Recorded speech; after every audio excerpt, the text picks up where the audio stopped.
people go, so so when's the best time for me to sell my car? I assume like now is probably not. Maybe I wait till the spring or summer because I have a cab or whatever. And since we started this business, I remember the very beginning we started this business in the early 2000s. My dad was retired. We came in and he's like, "Oh, we'll just no one's going to be doing stuff this week. We'll just stop working between Christmas and New Year's and then take a week or 2 weeks off." And we after the first year, we're like, "Oh, we can't do that again." And since then, somewhere around Thanksgiving, all the way through the spring, it is generally the busiest time. And if I had to pick a time where it got less busy, would be middle summer. And then in the fall, it seemed like everyone wants to sell their car. Like this, it's like this mass exodus. So my theory on this, which is anecdotal, is the people who buy these cars are professionals and they work on a calendar year. And during the holidays, it's one of the few times that the year is done. They know what they made. They're they have time off. They're with the family. They're not really going anywhere. A lot of them who are in winter states, they're kind of got cabin fever. They're sort of by like 2 days after Christmas, they're done with their family. They're hiding out online looking at cars, and they're planning what they're going to be driving when things thaw out. And then that fervor just keeps going until and then the summertime they're busy with their family doing family trips, and then in the fall comes around they go, oh crap, I went another year and I didn't drive that car, I better get rid of it. And it just that's I don't know, Dave, you tell me if I'm wrong. That's what I Oh no, that's think. exactly. I mean, I've been tracking it now for about 4 or 5 years, and there's a few little dips during the year that where you get a little dip, but this month has not been a dip. It certainly as it relates to selling cars. I would agree. I think it's most of the time it's people. I wouldn't even give them 2 days. I think they're done in 2 hours with Christmas, and now they're like looking at Oh, stuff, and are you guys saying they so people are buying this time of year? That's what you're saying, an oh uptick yeah, in sales. absolutely, Well, I mean, so it's people buying absolutely. themselves Christmas presents, giving themselves their Yeah. year-end bonuses. That's what it is. Yeah. I mean, yeah, they're not buying for anyone else. They're buying for themselves for sure. They're Wouldn't that not be like, nice? oh man, my wife so wants a short wheelbase this year. She And does, I'm right? Mine and I'm too. gonna get it for her. Damn it. We're bastards if we don't buy our wives new Porsches. Yeah. Yeah. I, Here's a I think bowling we have ball, you an have to. iron, and a short wheelbase. Exactly. Welcome to Full Throttle Talk, the podcast where horsepower meets conversation. From supercars to classic legends, high revving tech to motorsport mayhem, we cover it all. Straight from the driver's seat, whether you're a gearhead or racer or just love the thrill of the open road, you're in the right place. Buckle up, hit the gas, and let's go full throttle into today's episode. Well, anyway, Insane. if you haven't figured it out yet, we're Full Throttle Talk, and we are back, and we've got a really fun show for all of you today. We're going to talk about what do we do in cars this week, automotive news. We have something that's timely, tied to New Year's goals. A lot of fun. So enjoy the show. I want to remind you, we don't like to do a lot of commercials during the show, or really any breaks in our presentation or yammering, really. So remember this, do subscribe to the newsletter. It's where the party is really going on. We're writing a lot of unique content for the newsletter. And by the way, if you have unique content you'd like to submit to the newsletter, we encourage you to do so. Just my contact information is down below. You can hit me up on WhatsApp or just text me directly. My phone number is down below, and send me what you've got. And yeah, 9 times out of 10, we're going to use it, especially frankly, if it's Porsche content. That's the way of skipping the red rope if it's Porsche content. So please do. If you're If it's Corvette content, it's not getting up. exactly, No, it's not. I'll have to fight for it if it's Corvette content, obviously. Okay. But look, at He'll the just publish it. It's all good. He's just going to publish it anyway. well, you'd be surprised when I don't publish, actually. We had somebody write an article about a Camaro, like a 69 Camaro, which looked really cool. And I'm like, I'm not even going to put this in because I know I'll get crap for you guys. Anyway, Yeah. so the moral of the story is that if you're not subscribed to the newsletter, please do so, fullthrottletalk.com, or just click the link below. So I'm just out of curiosity. Dave, you said that you've been tracking this, and I think, Paul, you said the same thing, the nature of the market. And it does make sense. Like when kids go back to school, people are occupied. When summer vacations happen, people are occupied. So those kind of follow the same patterns of real estate sales, frankly. But out of curiosity, do you see a unusual uptick this time of year? Because Paul, when we started the show almost a year ago, right? we were talking about a lot of uncertainty that was in the marketplace, and we were seeing it in some of the no sales that were happening on all the auction sites. And I see the exact opposite happening now. Do you guys sense that there's more optimism going into the new year? And do you think that's one of the reasons why you guys are seeing more sales? I mean, definitely. I think this season is definitely more robust than a year ago, but still, even a year ago, when the things were looking a little more uncertain and a little more volatile, the winter into spring was still more robust than the late summer into fall, which seems to be the pattern. It's just a matter of what degree. Right now, and Dave, we off, before we started the show, Dave and I were talking about it. It's like I feel like we're going into like where people are just hoarding and trying to buy stuff, whatever that the law of scarcity is. That's fascinating. So you're saying you're seeing buyers that are buying with the intention of keeping and rebuilding. So do you think this could be the return of our coveted long hood Porsche values and 356 values? You think No, that ship is it's so sailing? sad. 356, that's for sure. Yeah, it's so sad. I was hired by a client of mine who's been looking for an early car, or he's kind of all over the place, and he had me look at I don't know if you saw it, bring a trailer. It didn't sell a week ago. It was a Bahia Red 73S, really Yes. nice. Like like I was trying to tell him a little trick. The first thing I do when I want to quickly look at a car, if you just look at that front, we talked about before, that front shot. And that is one of the hardest places. And Dave, you could attest this, getting the hood to line up with the fenders, the bumper, the horn grills tend to kind of be tilted in. So when I see that whole front shot like tidy, I'm like, huh, this could be a good car. And I think that car was really good. And I was trying to explain to him because he wanted no value. I think they want 200 grand. I think it hammered for 158, but didn't sell. Reserve not met. And I think the problem was Bahia Red. Like, and it's Really? sort of a shame. And Really? and Pretty then common color though, too, right? For a it's 73S. it doesn't even matter whether it's common or not. Long hood cars, 912s, or for instance, 73 and older, long hoods, short wheelbase, 912s, 356s, I would say red and white are the least popular colors. And when you're talking about a 150 to $200,000 car, that guy will pay 10 to 20, 30, 40% more for something that's pretty rad, like a blue, orange, green. And going back to your question about the long hood, another friend of mine called me, his name's Colin. He wants to sell a 67 912. He wants to get a Targa. He was looking at 80s G body cars, SCs, and stuff like that, Targas. And I'm like, you love your 67 912. Why don't you look at a long hood Targa? And so I just walked him through bring a trailer of the last like 20 long hood Targas, just drivers, nice drivers. And he was shocked that they're like 70, 80 grand. I agree completely. I was wondering that too. Our freaking G body now is worth more than a freaking F body, and the F body's way rare and frankly a lot more enjoyable, dare I say, because it's lighter. I don't get it. I don't get it either. And the sad thing is, to your point, I don't think that's coming back. If we base it on history, if you look at what happened to the 356 market, it exploded in 2012, 2016. At the end, it just fell off a cliff. And then outside of the top grade collectibles, anything else just doesn't do well. Even your beloved four cam cars, the ones that you saw that were 400,000, they were just okay. And if someone's going to buy a four cam car, they're going to buy something great, not just okay. And that market's tiny. So it's a weird market. I think I have a my thesis thing about is all buy this. something no one else is looking at. My thesis, it'll be interesting to see if I'm right.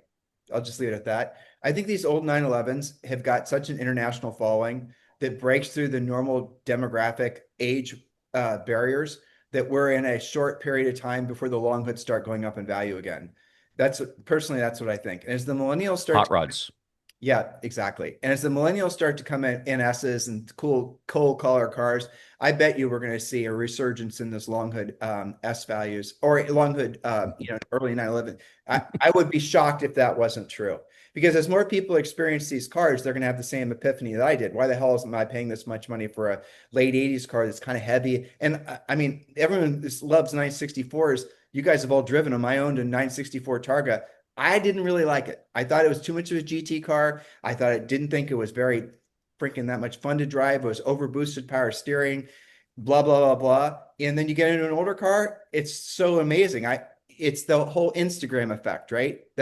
I mean, that's what are you thinking, Dave, as we're yammering Well, about? no, I mean, I think that if you take one of these older cars and you do a bunch of suspension upgrades to it and get it tight and get it nice and get a decent, you don't even have to do much power wise, obviously.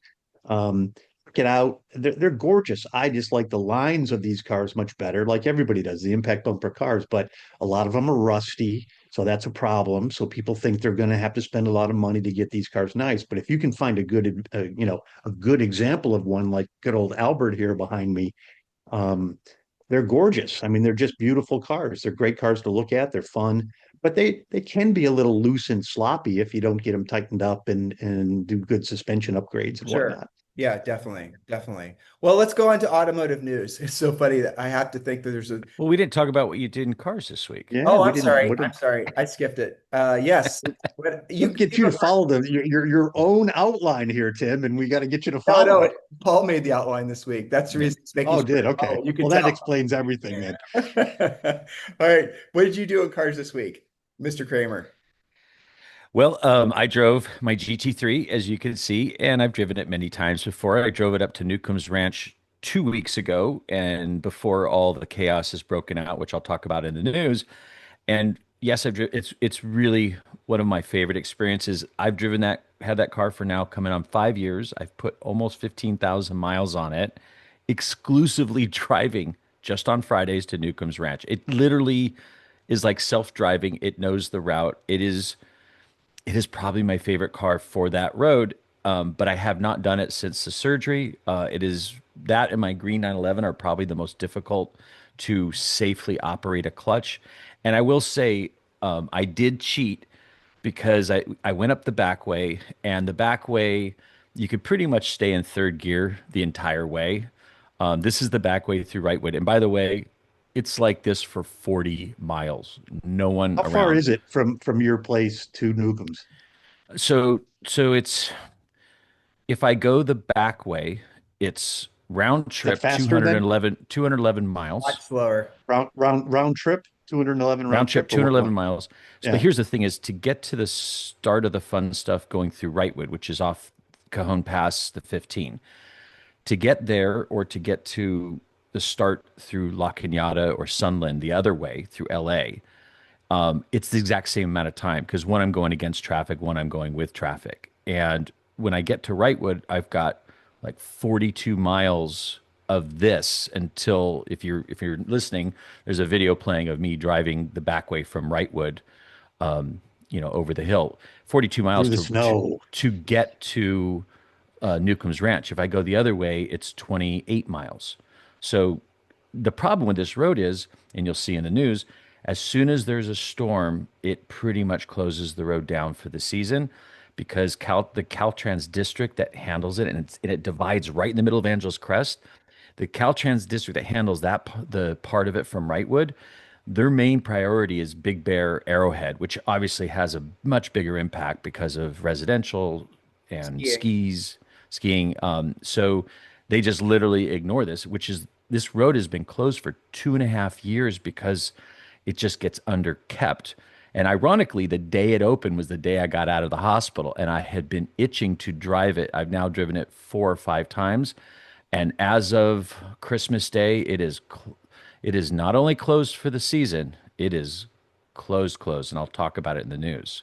But it was just a Ooh. milestone to be able to Well, but drive there's really my favorite nobody car. on the road when you were on the road. What a beautiful scene that was. I That was mean, gorgeous. but when How I not California? when I do that road, that's the beauty of that road. Now, like anything that's great, there's always a compromise, right? Nothing is just truly great. So the downside about this is because there's no one on the road, it doesn't get kept up as much, and you have to be so vigilant because there are insane boulders that Yeah, roll. See the hillside? It is just sure. loose shale. So I have now had 4 or 5 flats going that way. Early on in the early 2000s, I ran over rock. You see the sign says falling rock. I actually saw rocks falling and drove right over them, and it deployed airbags, and it was a night. Oh, Jesus. It was a nightmare. So it is a dangerous road and you have to be cautious, but you can, you know, the neat thing is you're already at altitude and it's like an autocross. You're just at Yeah. altitude, left, right. But anywhere along the center line and the edge, there's just rocks hiding. You can't wear sunglasses. You can't deal with shadows. So, have you ever driven this, Tim, when you're out here? I have, and at the start of it's really funny. If I remember correctly, it goes. You just basically are driving in a normal neighborhood, and then you go up a hill. Am I remembering the right one? I took our Lotus Elise. That's kind of the front way in, right? The front I way, think not that's the this front way. way through La Cañada. It looks a Yeah, little bit like that's that. right. Yeah, you have to go in the At the like. Shell station there where you start at the Yeah. bottom, That's right? right. The back way, you go through Wrightwood, which feels like a big bear town, feels like a ski town, little tiny, tiny Sounds town. nice. Yeah. And it's beautiful. That's so the Wrightwood part, that's where Rod Emery moved his entire business, or it's in the process of being moved there, which Yeah. this is going to be his backyard for testing, which is, Perfect. phenomenal. Yeah. Yeah, cool. Well, congratulations on multiple fronts on that one. Yeah. I mean, that's a huge accomplishment. I imagine after your ordeals this past 12 months, you basically, or when you're driving, especially your GT3, that's got to feel like a billion times more special than it ever has It before. did. It was, and by the time I was done, because I had plans, I'm going to just drive it all weekend. By the time I got home, I was like done. I was like getting my automatic again. But it was worth it. It was really, really fun. Dave, what did you do in Very cars cool. this week? Well, yeah, obviously Christmas, not a lot of like actually out and about stuff, but I did get this car behind me, this beautiful Talbot Yellow 911 SC up on BAT this week. And it's there right now. Actually, I think we're on the third day of the auction and it's doing really well. Typical comments. I mean, the typical stuff that we've been talking about when posting the car on Bring a Trailer in terms of this sort of, there's questions that are coming from commenters that have no intention of bidding on the car. Instead, they want to talk about this or that, or, oh, picture number 30 looks like this. What's going on here? But this is such a terrific car. The color is fantastic. I think this one's going to do well. It closes next Monday, I think. So I expect this car is going to do pretty well. That'll Really make great such a color. that'll make such a nice car for somebody. It's a fun sports car for the weekend, but also could be somebody's daily if they lived in the right environment. What a wonderful little, and the color is Yeah, so beautiful. the color's killer, and that's what's going to help pop this car for sure. The color is just going to, it's a rare color for sure. In the parlance of PTA's Rainbow, it's a 4 bucket out of 5 bucket in terms of color rarity on a 70s and C. So it's a great color, very much like Speed Yellow. Got a lot of orange in it. It's for people that don't like yellow cars for some reason. This particular yellow, people seem to gravitate to because I think it's got enough orange in it or whatever. It's just a great color. Really Yeah, like it. it is. Hey, And Paul, Dave, you really ever had quick. any Talbots that went through your hands? Any Talbot yellow Yeah. cars? Yeah. Talbot Yellow, Sahara Beige kind of looks similar. There's this whole vibe. Just really quick. And Tim, I don't know if you are familiar with Renbow, yeah, yeah. Rennbow. Do you guys like that site? I don't like it or use it. Those are two different It's things. just cringy. So sorry, I digress. There's No, don't I'm digress. I just want to hear on the All's more cusp. reason. away. I'm Here on we the go. cusp of I'm on the cusp of a rant. I was Go just ahead, thinking the other day, Ranter. and I mentioned in the WhatsApp when I quoted Doug DeMuro's thing, and just some of the things I really hate in the Porsche world because it just takes it away from why we like these cars, which is because they are amazing to drive. Porsches are not the most beautiful cars. They're totally form follows function, utilitarian, kind of actually awkward and weird and sort of Beetle-like. But we love them because once you've driven especially an air-cooled Porsche, you're like, if you really like to drive, your mind's blown. There's nothing comparable that's in its contemporary that even comes close to this unique, special experience. Not even And now, contemporary, dude. Nothing especially newer comes even closer. right. There's no And comparison. and and I know people love to hate it, and I think they hate it because they're so damn good. But the problem I have is when they start talking about, hey, I've got a 4 bucket paint car. Sorry, Dave. I mean, when you're Come on, marketing a man. It's a car, four hey, lean bucket, into Paul. 4 buckets. 4 bucket. God love him. Or it's a 5 bucket. And in when I hear this, like I'm walking through Cars and Coffee, and I could hear it in the background, and I just want to fucking scream. Sorry, I just hear nice spec, and I'm like, I throw up a little in my mouth. It's like, oh, good for you. You ordered a bunch Well, of but weird let's options talk that about that. Let's talk about that. All right. So I shared with you guys what I don't know whether I loved it or I hated it or I just didn't even know what to think. That GT4 RS that was out at the Porsche dealer Oh my in God. Washington. And listen, so I was wanting to load the picture so I could share it on our show today, and then gone. go ahead, it's I gone. know. I was trying to show someone else and ask them. They worked in the Porsche dealership and say, "Hey, what do you guys do with this?" Like following up with Dave. Like you have to put a deposit. 359 grand with all the Sonderwunsch stuff. And did you guys save that picture? I can't find it. I I don't can't have it. find it either. The It interior, The oh my internet probably gosh. came and sucked it away. you know what it looked like when the first time I saw it is if you go to Havasu in the '80s, and that's what your jet boat looks Your like. jet skis. Your jet skis and your matching jet boat. And you're It was colorblind. it was like lime green and like sky blue, Smurf blue. Smurf blue. Smurf blue. Oh my God. I wish we It could was find just that. If anyone is on YouTube or anywhere, share that picture with us so we can put it in our newsletter because they scraped that shit. I couldn't even find it on Instagram. so did that mean that they sold it No, I think they're probably running an embarrassment. or, or they're hiding? So It's so 359 grand for a GT4 RS. All right, so there's that. But then what the hell? What's the use case? What's that thing worth? It ain't worth 359 grand. well what's a normal optioned silver, not crazy GT4 RS, like I saw one probably 180, 190? probably yeah. Okay. And so they're asking for 60 grand more for just 359 Kramer. oh shit. Double. Yeah, Double. double. So that's what I Well, saw it listed for, right? Or someone was just saying that's what it was listed for, but that's the number that I last saw associated with that really special spec car. But what I was shocked by, did you see this, special. Dave? David, did you see this one? The one I'm talking? Yeah. All right. Totally. Yeah. How the heck did they get Porsche agree to do that? And what size deposit? You were thinking 5 grand. Did the dealership get out of that What it custom? typically is. I mean, it's typically 5 grand, but then you can Yeah. still walk away from the car at that point. Yeah. I think it's got to be something more severe. Put it this way, if any of the listeners out there work on the inside of this and know if you order something really nutty that Porsche is raising their eyebrow on.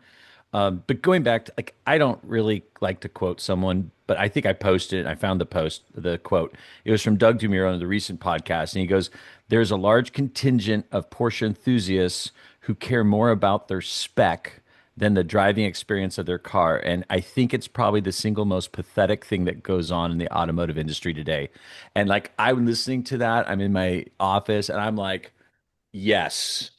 Well, Like, why? I'll, Sure. Why do you guys feel that way? You said because they're moving away from the drive. It's the new Porsche buyer versus the old Porsche buyer, and seeing the transference from that new mindset to the old mindset or old mindset to the new mindset is painful for us old farts. I mean, that's really the takeaway. Mm, yeah, it is to some degree. And really the first taste I had of that, and I remember distinctly, is this was in 2019. We got a 2018 GT3 Touring. And I'm listing it. And it was like 1,000 miles. And it was stripper model. I think the base MSRP on that car was like 150, Yeah, 155. And At the time, probably. this was like a 161, like really stripped, white, nothing fancy. rubber And dash. I start listing it. Every question is, what's the MSRP? Yep. And I go, like, I listed the options. I didn't put the MSRP. I said, here's the three options it got, and everyone's like, what's the MSRP? And they would base their purchase on not what the car was, but what the MSRP was. And I'm like, this is nutty. Because And they and want to since know how much above the original MSRP they're paying in premium, right? If you were going to list a car and you're just right, looking at that, kind of going, okay, here's the option package that this guy took. He took YSOC, he took this and this, and they know that YSOC's 35 grand and the Well, ceramic brakes are another 10. And let's cut through it. Okay. So David, you agonized specking your which I think is a perfect spec because I love GT Silver, GT3 RS, your brand new one that you got this year. Congratulations, you. It was amazing. You could have gone batshit crazy. There you go. You could have added a whole bunch of doodads and whatnot on it. And I'm sure you were tempted to, and you didn't. So well, I had two cars. but You but go ahead. In the Porsche world, unlike the Ferrari world or anybody else, you oftentimes do make the car more valuable at a multiple greater than what the option cost. And I know that's not true with everything, leather covered fuse box, for example, but for the most part, you get paid for spending more on a new special Porsche like that. Discuss. I think there's certain options that definitely pay off, i.e., I didn't opt to have the leather wrapped AC vent above the shift knob, right? I mean, that just to me was like stupid. Why am I going to do that? This isn't going to help the car drive at all. I'm out. I opted for the No, but no leather wrap visors. What am I doing here? I don't know. You're shutting off your mic. I think you're going away in protest or something, but there's certain options that you should have. I opted for the fire extinguisher. I opted, obviously, the front nose lift. You got to have some of those things, and those are expensive things. $3,500 for the front nose lift, the ceramic brakes. Which for me, did I really need the ceramic brakes? Hell no, because I'm not going to beat this thing at the track or do anything. But people downline feel that they want to have that, which is kind of gets into that. What's the spec? Ooh, nice spec, man. And most times when they throw that out, Paul, they don't even know what the damn spec is. They're just looking at the car, But let's and drill you down don't know though. what's underneath it.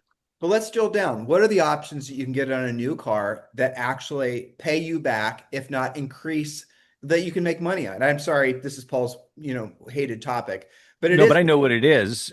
Yeah. It is Well, ATS. anything that adds to the performance, like ceramic brakes, Mm-hmm. carbon buckets. I mean, I would say Mm-hmm. with GT3s, not the RSs, ceramic brakes, carbon buckets, paint to sample.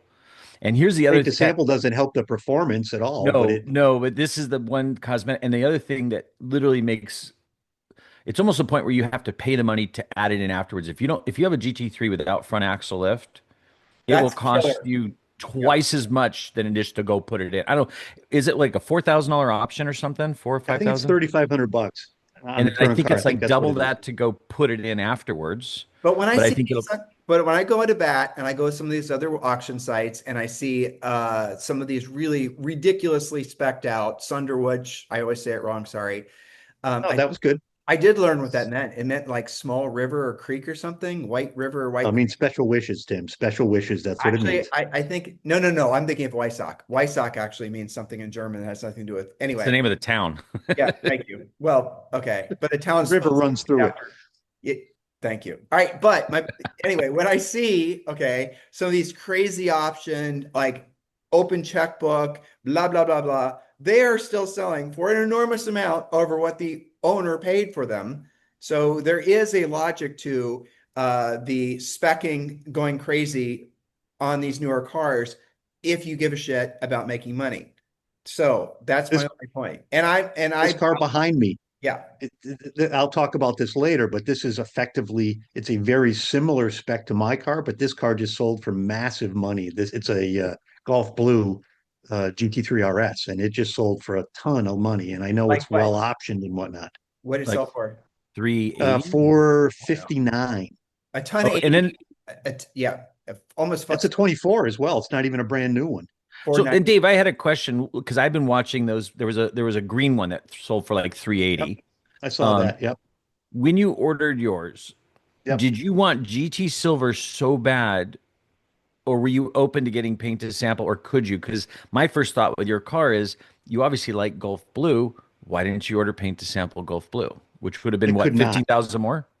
Yeah, it wasn't the money. I would have done it in a heartbeat if I Uh, could, but because of where my build was at the end of the cycle, as a 25, and it was a October delivery that I could not get paint to sample. I only had 6 colors I could choose from, Wow. 2 silvers and a gray, plus red, white, and black. So I took the GT Well, silver. Those were my only options.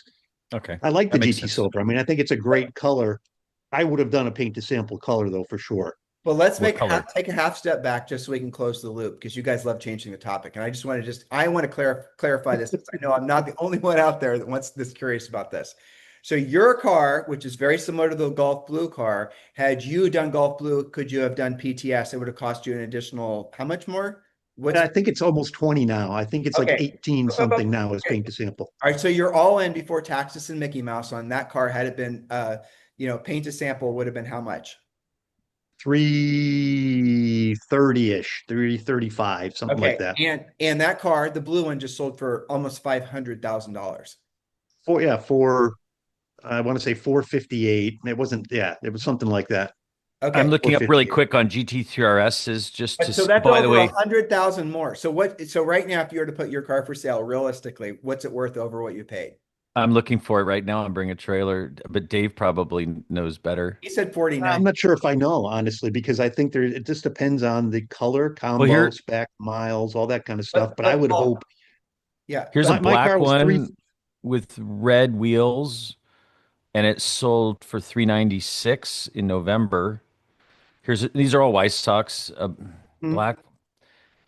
That's not an RS. Probably 75 or 80 above sticker is what I would say is probably where the market tends to be right now, where it likes to be, wants to be.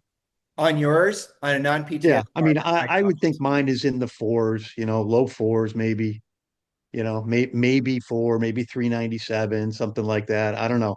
Okay. It's hard for me to So say, and I'm not even thinking about that right now because I I know. just want to drive and enjoy it, and whatever it falls out to be a year from now or 18 months from now, we'll see. Well, I mean, I'm most not going to lose. you're not going to lose. So Kramer, let Right. me ask you a question. So given what we just talked about, as far as some of these options actually being essentially, oh, I'm going to say the hated word in the Porsche realm, an investment, right? Given the fact that some of these options actually pay you to buy them, not just pay you back, but pay you to buy them, does that change your mindset Change my mindset about what? Like the fact about that people, specs, about options, and about this new breed of people who are really sensitive to what they're putting on their cars because they're thinking about, making money in some cases. What do you think? uh, no, in the end, I still don't like it. Buy the color you like. If Dave really liked GT Silver, and I have clients who love GT Silver, Hmm. and even though it's 20 grand more, and maybe down the road it would be worth more, then to get something else, a paint to sample. But if you really like paint to sample, it seems like a win-win situation. Because also here's the thing we don't understand is I keep cars for quite a while comparatively, and I don't know what the colors are going to mean in 10 years. I mean, Aventine Green, a 993, we could not give that freaking color away. And now it is such It's a demand. gorgeous color. But That color's great. everyone says it's a cool color, but 10 years ago it was like such the settle for color. And usually it was something like, I really don't want it, but my wife likes the color, so I can't find anything else. I'll just get it. And that's Yep. my problem with color is it's such a trend focused thing that we don't know what will be cool in 10 years. I always joke, like in when 991.2s came out, I was like, man, what if you order a base guards red Carrera and only option it with things that add to the driving experience? Carbon ceramic brakes, sport buckets, just do but base Carrera and try to get the MSRP as low as possible. That's your I'll bet you in Carrera 10, T, though, right? That's your Carrera but T. that was before we knew there was a Carrera T. But yeah, Yeah. essentially a Carrera T. And I was like, oh, this will be great. In 10 years from now, people will be like, oh, there's a Guards Red 991.2. Like they just lose their mind. And I'd be like, and the color was free. And they're like, I mean, think about 993, turquoise blue, that cool, it looks almost like Mexico non-metallic and pastel yellow. People lose their mind over free Yep. colors. They were absolutely free, no cost. Yep. Let's move on. I'm going to show you guys what I did in cars this week. So you guys can see the karting club. I've yet to learn how to flip my. Yeah, I need to get my 12-year-old. Oh, Zoe's birthday is tomorrow. How cool is that? She's Happy Oh, birthday, okay. Zoe. Yeah, she's probably going to photobomb us here in a second because she's not at school. All right, so I'm going to show you guys a video, see if I can get it to work. Yeah, Like, that's awesome. isn't it? Is That that is killer. Zoe? This is a friend of yours or something, right? Doing a Yeah, test. yeah. I'm not allowed to say names. He was doing an unauthorized test on the new. If that's an FIA approved, like built by the FIA, the whole thing. You guys can see it's got real Formula One. We're looking at a go-kart track in case you're just listening, but it's got all the safety equipment, all the just crazy, ridiculous levels of detail, and it's a real honest to God racing track. And it's going to be electric karts. I'm incredibly excited about it. I actually gave up kart racing back when I was in my 20s because I was just basically becoming all consumed by it. That's all I wanted to do. And I needed to build a business or two before I could actually give myself the, time off to enjoy hobbies. And so here I am in my 50s and they're building go-kart track, which is in our Perfect. neighborhood. That's an amenity of our neighborhood. It's going to cost extra. We don't know how much. So I know we have a lot of listeners that are actually live in our community here in Dorado. And a lot of you guys don't know that we have a go-kart track that's about to open, but there it is. And you can see everything's done correctly. It's got electronic timing and scoring.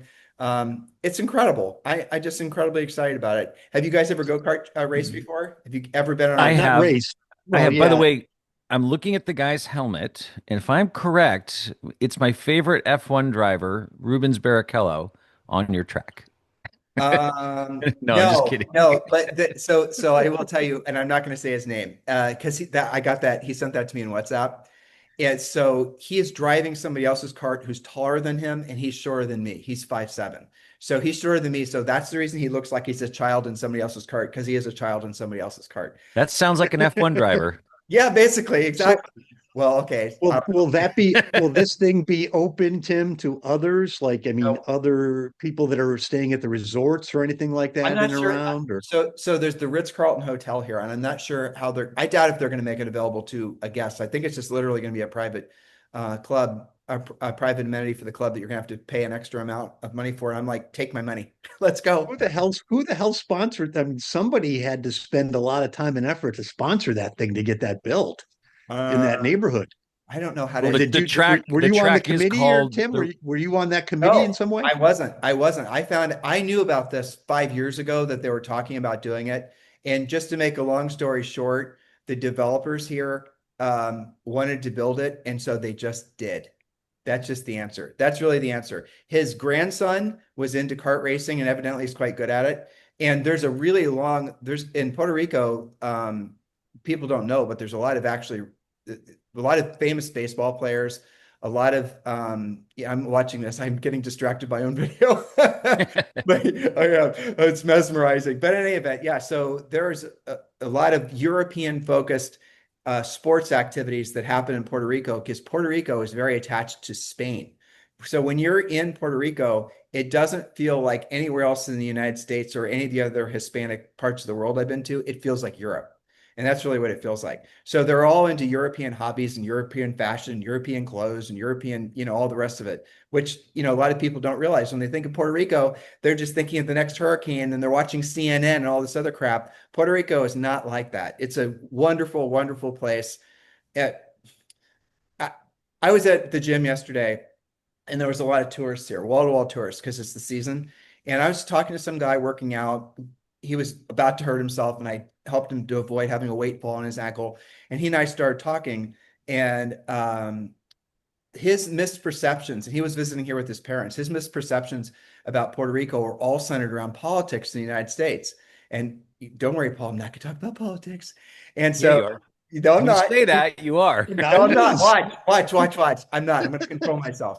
And there's no U.S. politics in Puerto Rico ever. Nobody talks about it here except if you're visiting. That's what's so incredible. No, because we can't vote in the presidential elections. None of that's here. And so when you're here and you're not around that environment, it's not anywhere. And people are just more communicative. They're less combative. They're more, I don't know how to describe it. It's wonderful. I love it.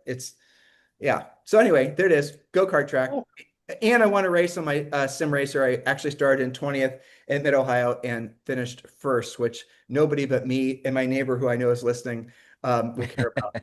That's Hello, awesome. Monel. All right. So I think we're all caught up. All right. Automotive news.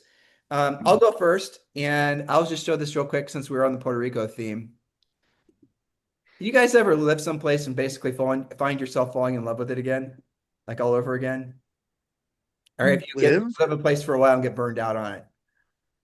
Uh, God, that's a hard one. I mean, where I live is fine, but what I crave the most is rallies to go see other roads. I mean, I Sure. love part of the reason I do these rallies is just to see other parts of the country via car. So, Yeah.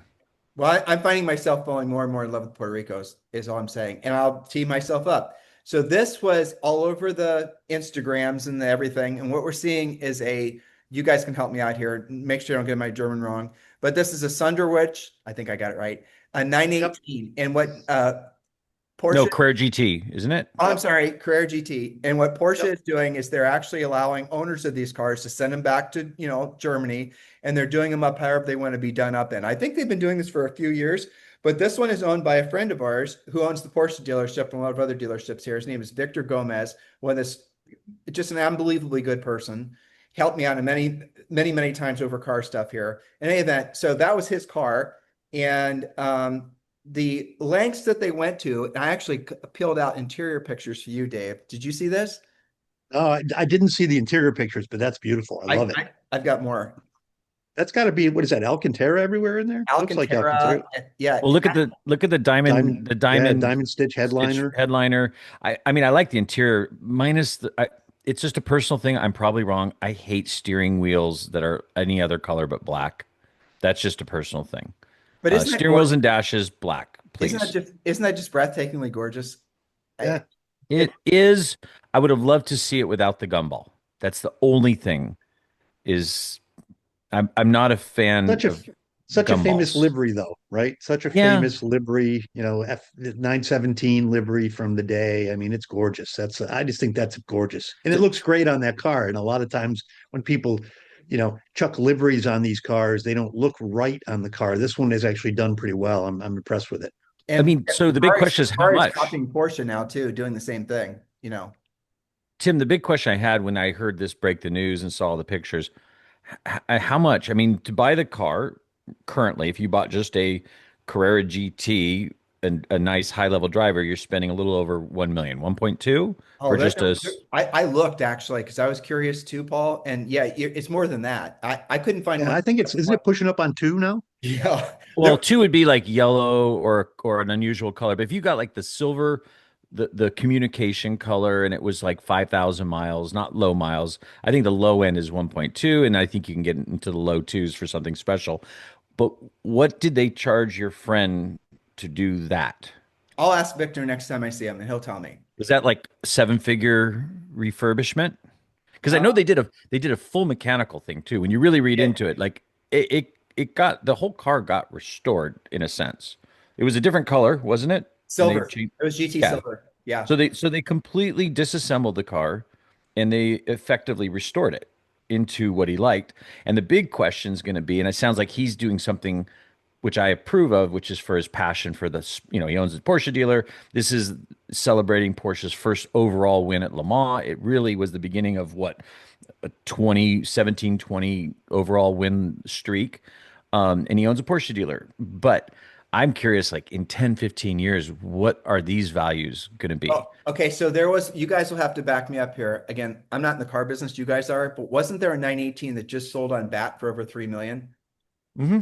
A white one, right? Yep, a white one. Okay. I was shocked because they couldn't give them away like 5 years ago. They were like 1.1 million. I'm like, boy, these seem really cheap. Well, what was special about that one? We don't have to diagnose it, but all I'm saying is, for example, that one that sold for over 3 million. Let's say Victor's owned this car for 5 years, and let's say he paid 1.1 for it. Even if he's not obviously going to be on the wrong side of that trade. You know, he's gonna be just fine. That's a one of one car. Yeah, the 918 was onyx white. It had 1,600 miles. It hammered for 3.1. Would you have that Onyx white car or Victor's car for 3.1 million, Paul?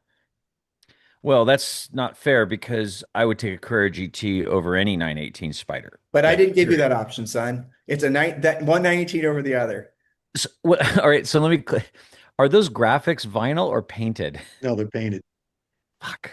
Because I would take your friend's car and I would just pull the 23 off and leave it alone.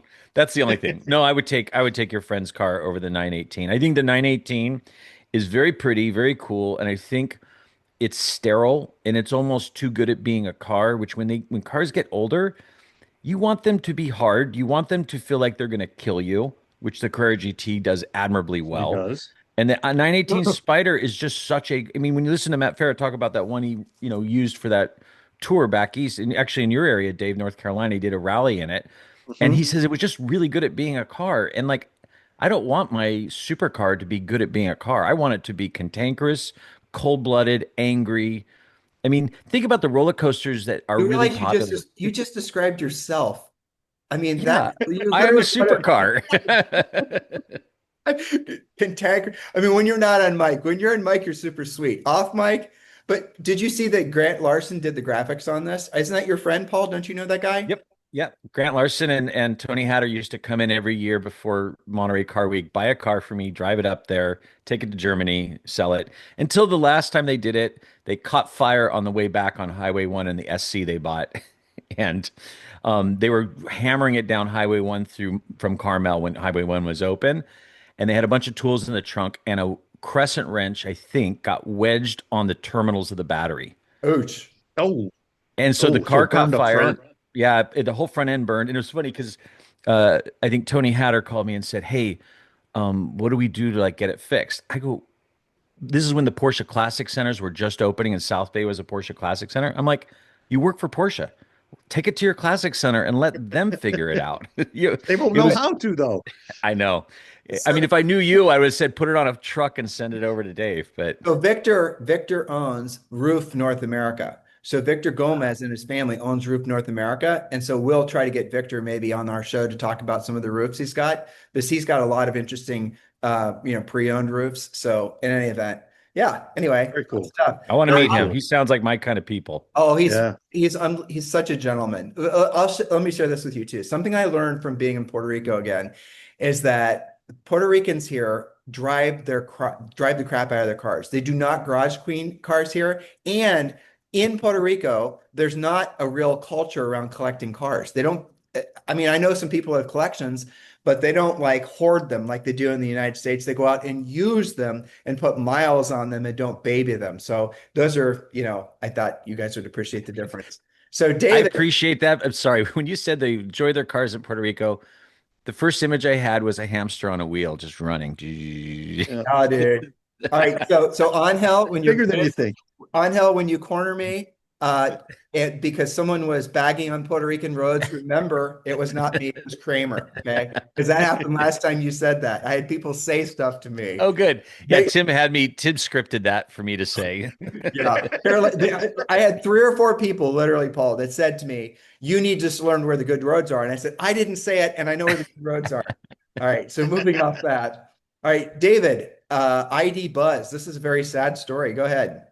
It's a shame because, and we've talked about this vehicle before. Obviously, fully electric, the successor to the famous split window bug buses, or excuse me, the buses of days gone by. And this car came in seemingly, at least they're saying, pardon me, that they're just going to take a 1 year hiatus with it, so there won't be a 26 model. But the issue, of course, is that they can't sell the 25s they have, so the 25s are just sitting on lots. And if you're looking for a SUV and or excuse me, a minivan and you're ready to go electric, you can get a hell of a deal on one of these things right now. They're I $25,000 didn't know off that. MSRP.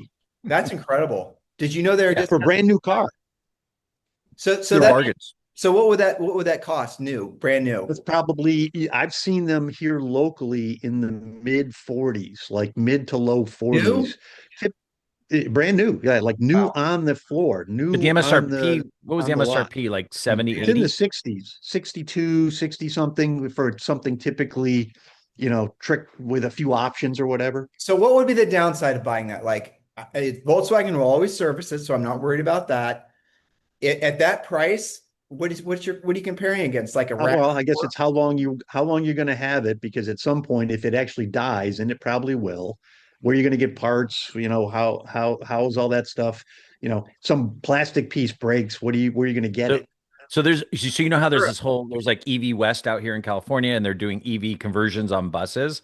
It'll Yep. be a whole new cottage industry. A guy will be taking Gulf R engines Oh and yeah. taking and turning your ID Buzz into a Gulf R gas powered engine Yeah. car, and then they will do well. I mean, Tim, you and I talked about it. They just had to have made a either plug-in hybrid or a ICE engine version, short wheelbase, and I think But they why would have didn't that killed it. car sell? It wasn't because it was an EV. I don't think that was the reason why. I Why think it's too I do. expensive. it's Too too expensive expensive. and too long. The freaking thing is long. They should have done the Mm, short wheelbase.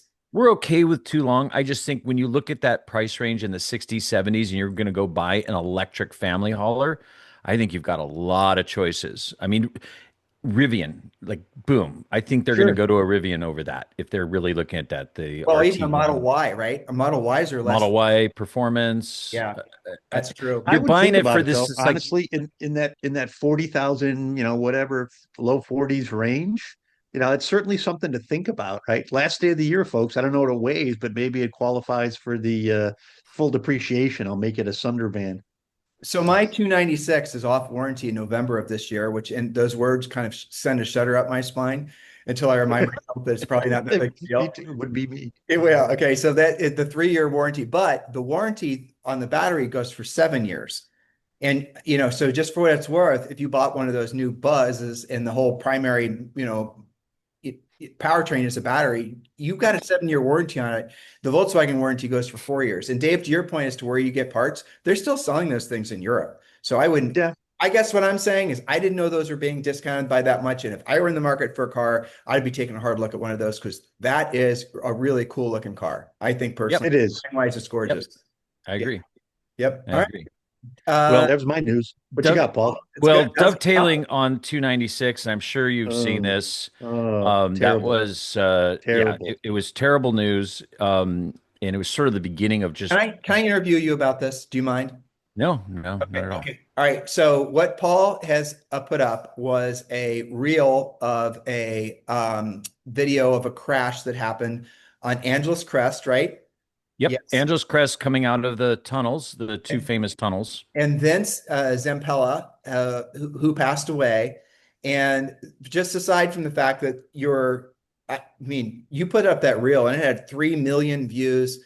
And just as, if we cared about all that stuff, Instagram influencer type things, you'd be getting sponsored right now by the Kardashians, because it was an epic amount of people that showed interest in it. But what I found was interesting were the comments. And I know you probably want to talk about the architecture of the road, but you guys, if you're not watching, if you're just listening, Paul's showing a video that he took of driving out of the tunnel.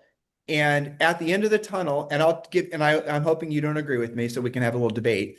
But at the end of the tunnel, some jackhole working at some Department of Transportation looks like they put a barrier right in the very spot where the road falls away.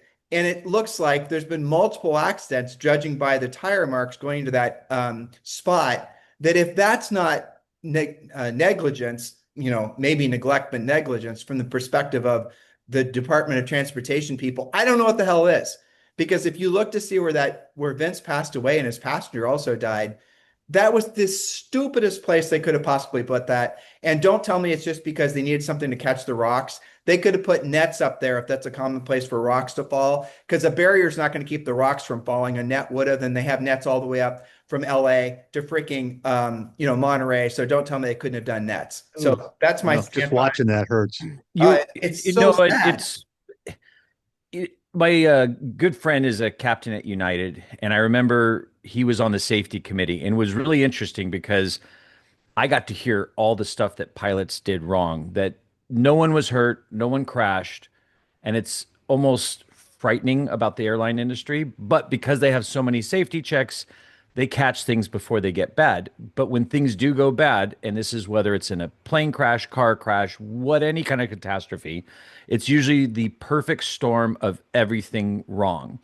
And yes, he was carrying too much speed. But was he? Yes. But how do we know? I mean, visually, when you look at it, and You don't know. you don't know for sure, but from what I can see watching cars go through that, I have a feeling he was carrying. Here's the thing is, when I posted that video, it wasn't to do anything more than like literally 2 days before that crash, I had gone through there. I've been through that tunnel hundreds of times. And whichever direction you go, both directions exit into a turn. This direction exits into a harder turn. But what people don't understand is just the nature, unless it's dark out or really overcast, you're carrying and by the way, the speed limit there is 55 if it's not posted, but there's no signs about, hey, besides the height of the tunnel, there's no sign saying, hey, you're exiting into a turn. Hey, when you're driving on a twisty road and you see a speed limit sign with a turn, it says 35, that there is a turn that requires less speed. So it's a combination of that. Ultimately, Tim, you're right. That barrier is horrible. It is. Horrible. Somebody If needs to that barrier go to jail. wasn't there, there Yep. is a high probability that there would be less tragedy. The car would have been gone. But, famously, if you go to YouTube and Google "Oh No Corner Angeles Crest," there's a famous video of a Subaru guy coming out of the tunnel. The car can't go as fast as the 296. He loses control. He does a tank slamper and he goes to the other side, which is downhill. And Yeah. the reason they call it "Oh No" is because the whole time he's going, "Oh no, oh no, oh no." He miraculously lands on the side about 20 feet down on a concrete drainage pipe. I mean, it's like threading the needle. If he hadn't landed there, for sure he would have been dead because it's about a 500-foot, pretty steep drop. That corner has had so many accidents. And then the other problem with that exit of that corner is because it's a big open area, people go out there and do burnouts. I've come through that tunnel and I can see, I'm looking for it, someone in the middle of that road. See right there where you could see all the. But Paul, let me interrupt you. I'm sorry, but so how do we know there wasn't some jackhole in the road taking pictures, and he actually took maybe a little line that he wouldn't have normally taken to avoid the car, to avoid the person, because there was a mass of people there with their video phones right there. Number two, you're dead if you hit something going 30 miles per hour, 40 miles per hour, let alone faster than that. If you come to a complete stop, you're dead, period. And some people are saying, well, he was obviously going over 100, he wouldn't have died. Bullshit. And I researched this. If you hit something 43 miles per hour or faster and you come to a complete spot stop, your body does not stay together on the inside. So you're going to die.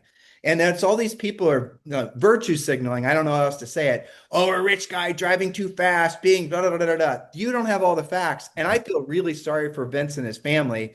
I mean, right before Christmas, it's Right so before Christmas. It's horrible. And and I post this video mostly to show people like, hey, if you're in a tunnel, whether it's this tunnel or another tunnel, you don't, it is almost impossible to see what's on the other end unless you've gone through it. And like, I already know that you just got to slow down and brake. And whenever I enter this tunnel and I see headlights or a car coming the other way, you just have to chill the whole way. If you want to go hear your car. And by the way, before that tunnel, I slowed down to like 40 miles an hour, went into second gear so I could actually hear my car, went to third, and then quickly slowed down. So when I exit that tunnel, I was at the speed limit because I know what the road does.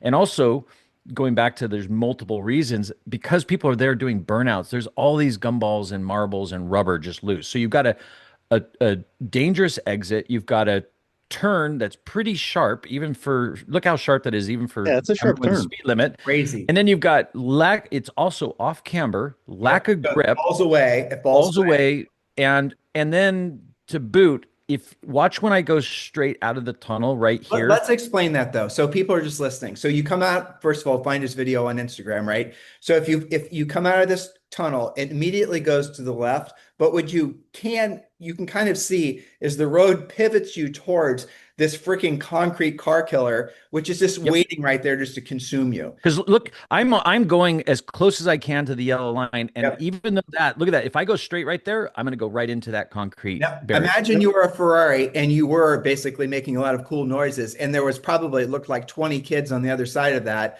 with their video phones. You know for sure some of them are doing 1980s rally style, standing in the freaking road. And Vince probably saw that right out. He popped out of that tunnel, right? Probably got hit with some light, and he probably just got sucked in by look at the kid. So look at the kid standing on the other side of the tunnel. See him in the shadow? Yep. Can you see that kid right there? Right there, kind of poking his head. Watch him. He's just poking his head out. Oh, I didn't see that before. Wow. No. Yeah. See him right there? Yeah. So going back to your point, Tim, it is tragic. It is horrible. They haven't released anything on the passenger. I really, he had, so Vince was survived. He's a father of 3 kids. Their ages are like, let me just get this right. Looking at it's 26, 22, and 19. And, the first thought is, oh my gosh. I mean, any time of the tragedy is horrible, but 2 days, 3 days before Christmas. And I don't know, and you're a father, you kind of, and everyone loved Vince. You never heard anything bad about this guy. He was like, all of and he's our age. He's not young. And I tried to find anything that was official from like Caltrans law enforcement. It is under, to your point, Tim, under serious investigation because I don't think it is as dry cut as he was speeding and crashed and Oh, died. I think there, I think for sure, especially whoever that passenger was, and I hope it wasn't a minor, but whoever that passenger was, that that family.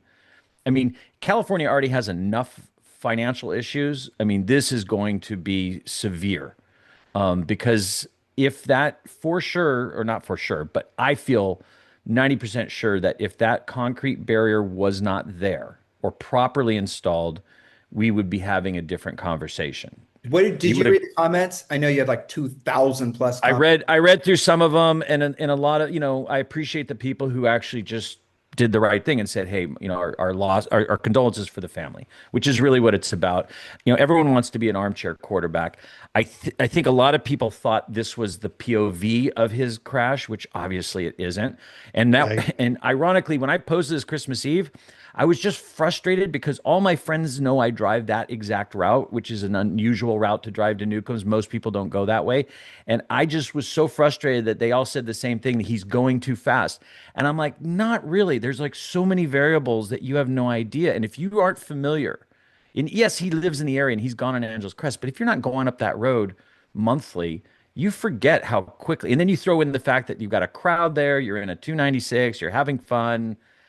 And in the end, I just, my 2 hours after this happened, I got that really clear video because my friend sent it to me because he apparently knew someone up there who was filming, and he says, "Hey, do you know this guy?"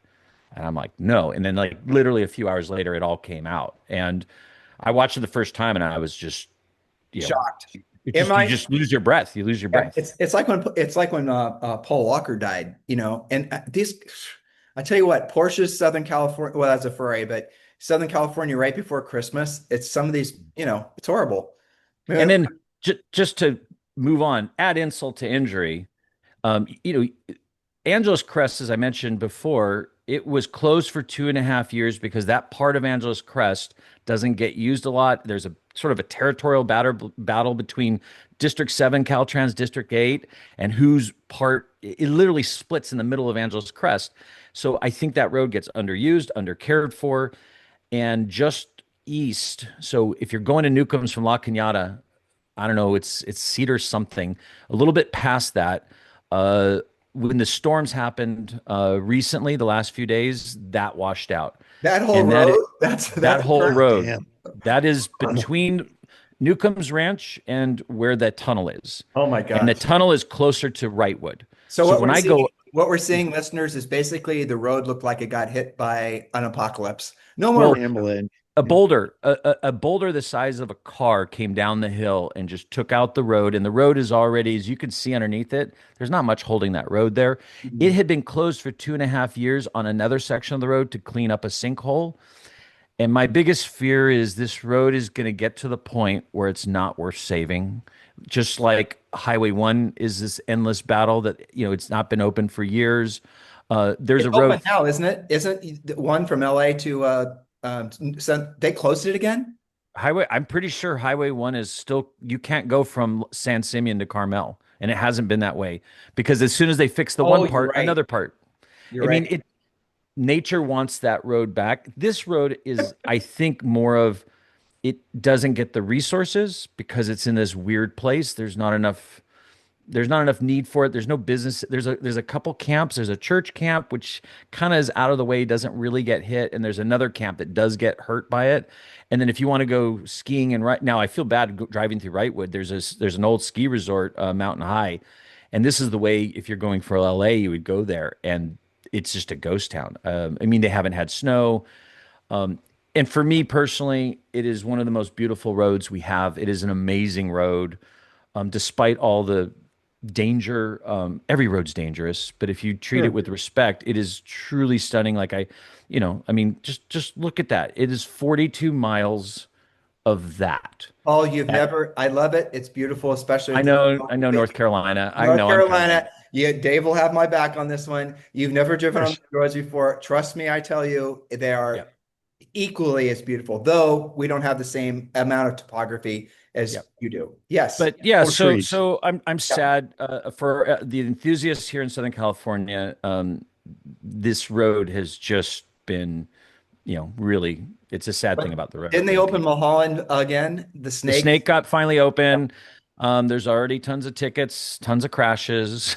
The normal. Great. I have yet, I have yet to go there this Friday because it depends on weather.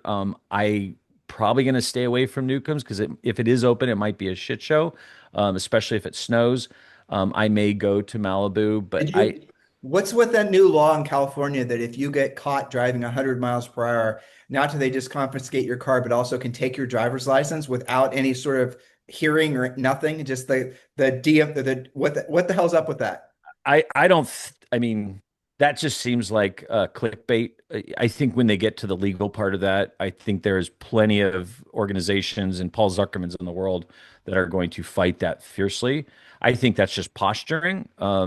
It's kind of like three strikes, things like that. Um, I think what'll happen is they'll back down from that, but it will be something more severe than what they Can't have they now. take your car in California like on the spot if you're caught doing over 100? They can impound the car, but impound is not, like you mentioned, judge and jury. Right. That's just sort of like putting it in this escrow until things get sorted out. And the things aren't getting sorted out by the DMV or the highway patrol. They're getting sorted out by a court. Right. So And that's what they're arguing about. the driver's license would hypothetically, assuming a driver's license is not a right, which it's not, they could, that's, I'm sure, where their legal standing is. But you know what? Let's not talk about that anymore because it's not that interesting. You guys want to move on to segment three? Yes. Automotive news, Yes. automotive New Year's goals. And this was my, I had a lot of fun with this. Your top three 2026 automotive New Year's goals. And I gave you guys some suggestions, but I didn't need to. You had plenty of them. David, you are first. I loved yours. And I think I actually stole some ideas from you. So go for it. Well, cool. So, I mean, maybe not in order, but I have this photo up, and we talked about this a couple of weeks ago. Is this is going to be the full throttle talk combo Sonderworks budget backdate build that we're going to do here in 2026. And our listener and contributor, question asker John H was looking all over the country to find a car that had a good looking backdate on a later car. So he's looking for a G body car with a backdate, and he couldn't find one. And he listened to our show back in early December, and then he called me. And I said, "Hey, I've got this 86 that's here that would be the perfect car to donate, not donate, but to use as the donor car for this build." So this is an 86 911 3.2 liter Carrera. The paint was kind of rough on it, but it makes a great car for a backdate. So we're going to just basically pull fenders, bumpers, rear bumpers, leaving the fenders alone. He and I had a little online debate about fenders, and we can talk about that later. But this car is pretty much gutted at this point. We've pulled the interior, and I think we can build this car if I don't have to do any major engine work, and I don't think we will because the engine's pretty strong. We'll build this car for under 150 grand. And that's going to be all in, including the price of the car. Is he Sir, sold on a backdate? Is he absolutely sold on a backdate? yeah, that's what he Okay. wants. Because Okay. this was the guy, if you remember, we talked about a blue backdate a few episodes ago, light blue. I don't think I have, maybe I do have it, but it was kind of his inspiration for this car. And it was a backdate we thought was underpriced. I Oh, think the it one that sold for it like, was sold on West Coast and then it came back east and then it didn't do well again. That one, the blue one. That was a cool yes, car. that's Yeah. exactly the one that had the red interior in it. And he Yep. liked that look. And I think that, I mean, No, it's I a home think, run. 3.2 yeah, and modern transmission, modern interior, modern, yeah, modern. more Yeah, modern, right? it makes total Updated. sense. I Yeah. mean, it's what I use as a rally machine, and it Yeah. sounds like he's building I assume Yeah, he wants to go do events with it. Is that yeah, exactly. But he's not What going to, color? this won't be some Give us, crazy, we're not going to take the yeah. motor and turn it into a 3.8 no? liter monster or Give us the anything. It'll just details. be, What Has color? Yeah, what yeah. color? That's the big one. I don't know yet. I don't know. What's I mean, Dave? Tell us he's the literally spec. texting Tell us me. the He was spec. literally texting me here before we started the podcast to talk about this fender thing again. So we haven't gotten into colors, but I will keep you guys all. We'll talk about this thing weekly as we start pulling it Does he apart and want moving on. suggestions? Yeah, well, of course, he's going to want Don't suggestions. He's get going to him be listening. started. John John H, listen H. to Kramer. My favorite early long hood color is leaf green. It is so good. And even though I would love to have a leaf green hot rod, I'll let you do yours leaf green. Um, But this Chartreuse, is 150 grand all in, including the car. That's kind of the idea. Yeah. bargain, bargain. Bargain. I That's the agree. idea. 100% a bargain. A brand Well, new. we'll see. I mean, this is going to be a real experiment because there's going to be places where he's going to say, "Well, geez, can we do this?" And Well, and this is where we went with fenders. so where can you waste a lot, spend a lot of money on these things? Is the motors, right? That's where the big. Yes, motors, but here's the other thing. If you don't start cutting and welding on the car, like if he wanted to turn this into an RSR style flared car, that price is going to go up dramatically. He started talking about the difference between SC flares or this sort of Carrera flare and the flare that would have been on a long hood RS 73 RS. Those Not flares enough are of a difference. identical in Not size. The difference. width of No that difference. car is Yeah. exactly the same flare. There's a slight difference to the shape of the edge of a 73 John, RS. listen to your old friends Paul and Tim here. Yep. That's not the conversation to have. If you're going to change the rear flares, which it sounds like to me you shouldn't, do ST flares, which are even barely noticeable the difference between that and an ST flare, or just leave it as it is. He's leaving it as it is. Leave it as is. That. Spend the money on the interior, spend the money Yep. on suspension, on 100%. brakes, Yep. on the things that are going to make it. Hell, put air conditioning it. You will thank me. It makes these cars so much more Does usable. it I have know AC, Dave? No. it can. I'm not sure it does, but I'm not sure if it's commissioned and works, if the compressor's still in it. I don't But know. all the We'll figure that one out. gobbledygook is there. When you put AC in ours, none of the gobbledygook was there. You know, Correct. That was all inside the gobbledygook. Yeah, you don't have any And gobbledygook in your car, Tim. There was and no and gook. a Carrera came with AC from the factory, and believe it or not, if you just do an updated compressor, some updated components, Yep. I mean, you could easily spend 5 grand, but it does make these cars so much more usable, especially if you're in anywhere that has heat and humidity. But going back to what Dave said, I know everyone goes, "Ooh, RSR, it's so sexy." But what people don't realize is how much work that is to do those flares. And then once you're done, you have a car that generally doesn't drive as nice as the narrower body. unless you And spend a ton of money on the suspension. unless you spend a ton of money on suspension, and then you're now fighting good luck with tires. Now your tire choices go whoomp down to two Especially, tires yeah, that cost a 15s. fortune. And yeah, I love 15 9s and 11s, but now you've got like Michelin TBs and these Pirellis, which you're talking $2,000 a set, and they're like 3,000-mile tires. I mean, they don't. Whereas you're going to run that, you're going to run 16 inches. I'll tell you right now, plug it. The Michelin AS4 all season fours are awesome on those cars. And everyone goes, "Ooh, I want summer tires." Their summer compound sucks. Their Dave, winter so compound's great. on the interior of that car, it's obviously a very nice interior from the factory. What would you, and you can, you know what? I was going to suggest you put up pictures of Albert's interior, just so you can get some more interior work, not like you need work. Not sure I have any up here in my queue here, Tim. Unfortunately, I Because don't. he got it done, Paul, and it's gorgeous. I was hoping he was going to show off his craftsmanship.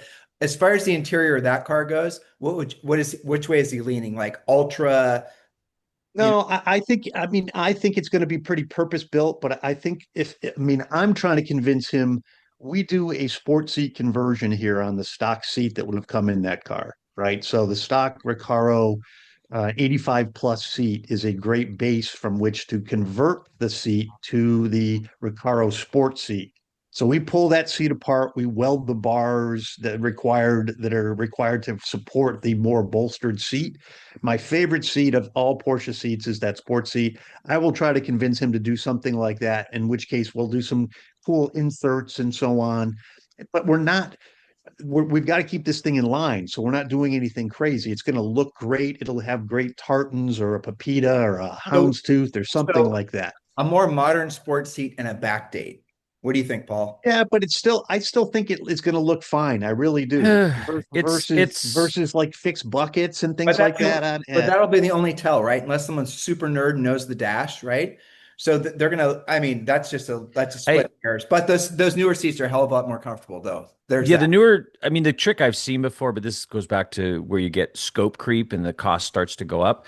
I've seen them take those regular high back non-sport seats. They can turn them into a sports seat like you're talking. They cut the top part off, and then they buy a Put a headrest headrest, and you kind of get the look. Or you look at how much that costs, you buy a really good replica seat. I think the ones I sat in recently, they're from Italy, Yes, that's the Dresser. Desser. Yep. Oh, man, those were good. And I was like, man, if you could buy one, just the frame or just the basic, and They then, won't sell you the frame. I trust ah, me, I know this. I too mean, they bad. won't sell me the frame now. Let me just So say that because I you did buy the cheapest one, the vinyl cheapest one, which I think they're probably for a pair 2,500 maybe more. By the time you three. import those, oh no, Oh, that's right. you're close to 5 grand by the time you import Whoa! those. Yeah, out Shoot, of that's too Italy. bad Yeah, because those would look but great, but then you you know get price. Stefan down at the GTS Classics in Mhm. Dallas as well. He makes a pretty good copy of that seat as well if you want to go that way. Yep.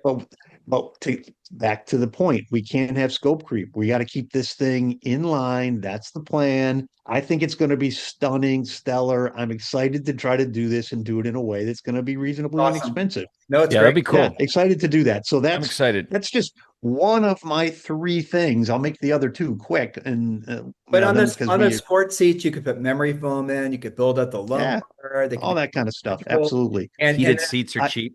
yeah, totally I had well right now they're free because they came with the car, Oh, nice. right? So that's what we got as a start. Item two for 2026. I have signed up. I have paid my money. I am going to run GT Smokies, the GT Smokies event in April in my fine, GT3 RS. And so that is basically an almost a week event that is driving through the Appalachian Mountains and Oh, you should all totally do kinds of that. stuff. but Kramer, this is Only, for GT cars. GT only. cars, yeah. But there's other ones GT, that go on too, though. You should do that. You should fly your butt out to, God's country. Okay. you Get, get, will. get, I You will. will. I keep Yep. talking about sending my car out there and doing a bunch of events, like leave it out there for like half the year. okay, so I'm gonna give you a little insight here. I happen to know somebody that, generally speaking, has two or three nice 911s for sale that I would venture a guess might let you use one. Well, I hate I using got other extra people's cars all cars. over the place, but I also know how it is to borrow somebody else's Yeah. car to do a rally. It's kind of Mm. like wearing somebody I, else's shoes to David, do a hike. I was referred to him borrowing it from you. Yeah, no, Yeah. I understand. I I understood understand. that. I would gladly, put something in the loaner pool for Mr. Kramer, of course, right? I've got plenty of cars, but it's just not the same when it's not your car. I mean, I Exactly. get it. Exactly. Sometimes you got to do it if your car's broken down before the rally, but it's still, and I've Yep. loaned cars for sure. So, Yep. but we're doing that. That is in April. I'm really looking forward to that. That also includes a track day at VIR as part of that deal, and it's just GT cars. This group has gotten very big, reasonably well known, certainly around the country, and I'm looking forward to that. So that's coming up in It's April. a classy event, and I have not done it, but I obviously talked to droves of people that have done it before. Very, very well organized, and they keep the jackasses from participating, which is nice because those roads in that part of the country are very technical. I guess So still then won't let me in. No, I there you top go. three, That's they'll true. let you in. They'd let you in, they Paul. said You'd you be said fine jackass, and I'm like, oh, Just don't check the jackass box on the web form. on the application. All right, so I would hear That about the is one of the qualifiers. Thunderworks Golf Targa. yes. Okay. This is the origin story Thunderworks car. This is an 84 911 Targa. I bought this car in 2018 while visiting, or excuse me, while on vacation in LA. I drove down to Santa Ana, I think is where I found this car. It was on Craigslist at the time. And I think I paid $24,000 to bring this car back and shipped it back to California, excuse me, from California to North Carolina. And this was the outcome after 6 or 8 months of restoring this car, right? And this was sort of, me. I do like the Golf livery. This is 2018. So I was hyped up on the Golf livery. Porsches were just getting hot. And, here's Dave with his Golf livery car. I evolved this car quite a bit over time. We put some cool interior in the car at one point. This is a Paul Smith fabric we did on this interior. He's coming out with a mini Paul Smith is, a design mini that is going to have a Paul Smith design on it as well. So I saw that as a news item. But I sold this car after 5 or 6 years of ownership to a friend of mine, and my friend's son and he were on a way. They had not even arrived at the event yet, where they were driving to Target, Carolina, and unfortunately, through a series of mishaps, one ran into the other in two 911s. So son was driving this car, dad was driving a brown SC coupe. Both cars are here. This car unfortunately got totaled. So this is the car. This is, show you the. Why did it get totaled? What was the Yeah, bad it part? looked Well, that if bad. you take a look here, and let me see, I got a picture here, but there's just a bunch of stuff on this car where all these Bro, circles are and so on that you can see. In Southern California, they throw that thing back together in 2 seconds. Well, They would. we did an estimate to straighten the frame and do a bunch of other stuff, and basically he got cashed out on the car. Mm. Do So you think it was insured fortunately, properly? Do you think? fortunately for him, he had it insured with Haggerty for the full amount that he had paid me for the car. And Nice. he also had the extra 5% terrorist salvage coverage, which I certainly highly recommend to anyone. Because What is this? what is it? Yeah. Terrorist, I can't even say it. Cherished salvage means that they pay you out for the car, and because you paid, I think it's only 5% extra on the premium, they then give you the car back as well. So you You don't get. have to buy. You don't have to buy the out. You don't have to buy Oh, the you get it salvage back out. for 5% Correct. of the cash out. Hmm. No, No, no, no, no. 5% of He's the saying premium. you pay 5% extra on your premium, Tim, Correct. to buy this rider. So once if this happens, you don't have to pay anything. After they Right. cash you out, they just give you the car back. You don't have to re-buy it back. Correct. Now the car then has a salvage title on it, but at the same time, you got the car, right? Ooh, okay, I can So see why they salvaged it right there. I know, Yeah, yeah, I know, that's the bad part. I know for sure that what motor was in this brand new fresh 3.2 that we had rebuilt, brand new transmission. Long story short is I'm buying the car from client.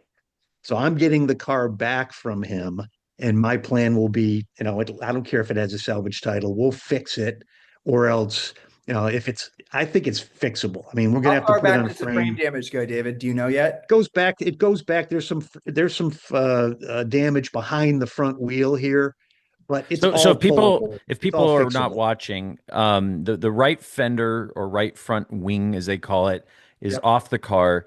There's damage right where the cross member of the very front that the hood latches into Yep. Yep. is It, and it then the looks like part of the Jake. fender It well. looks like Jake Paul after his last boxing match when he got Yeah. hit in the jaw.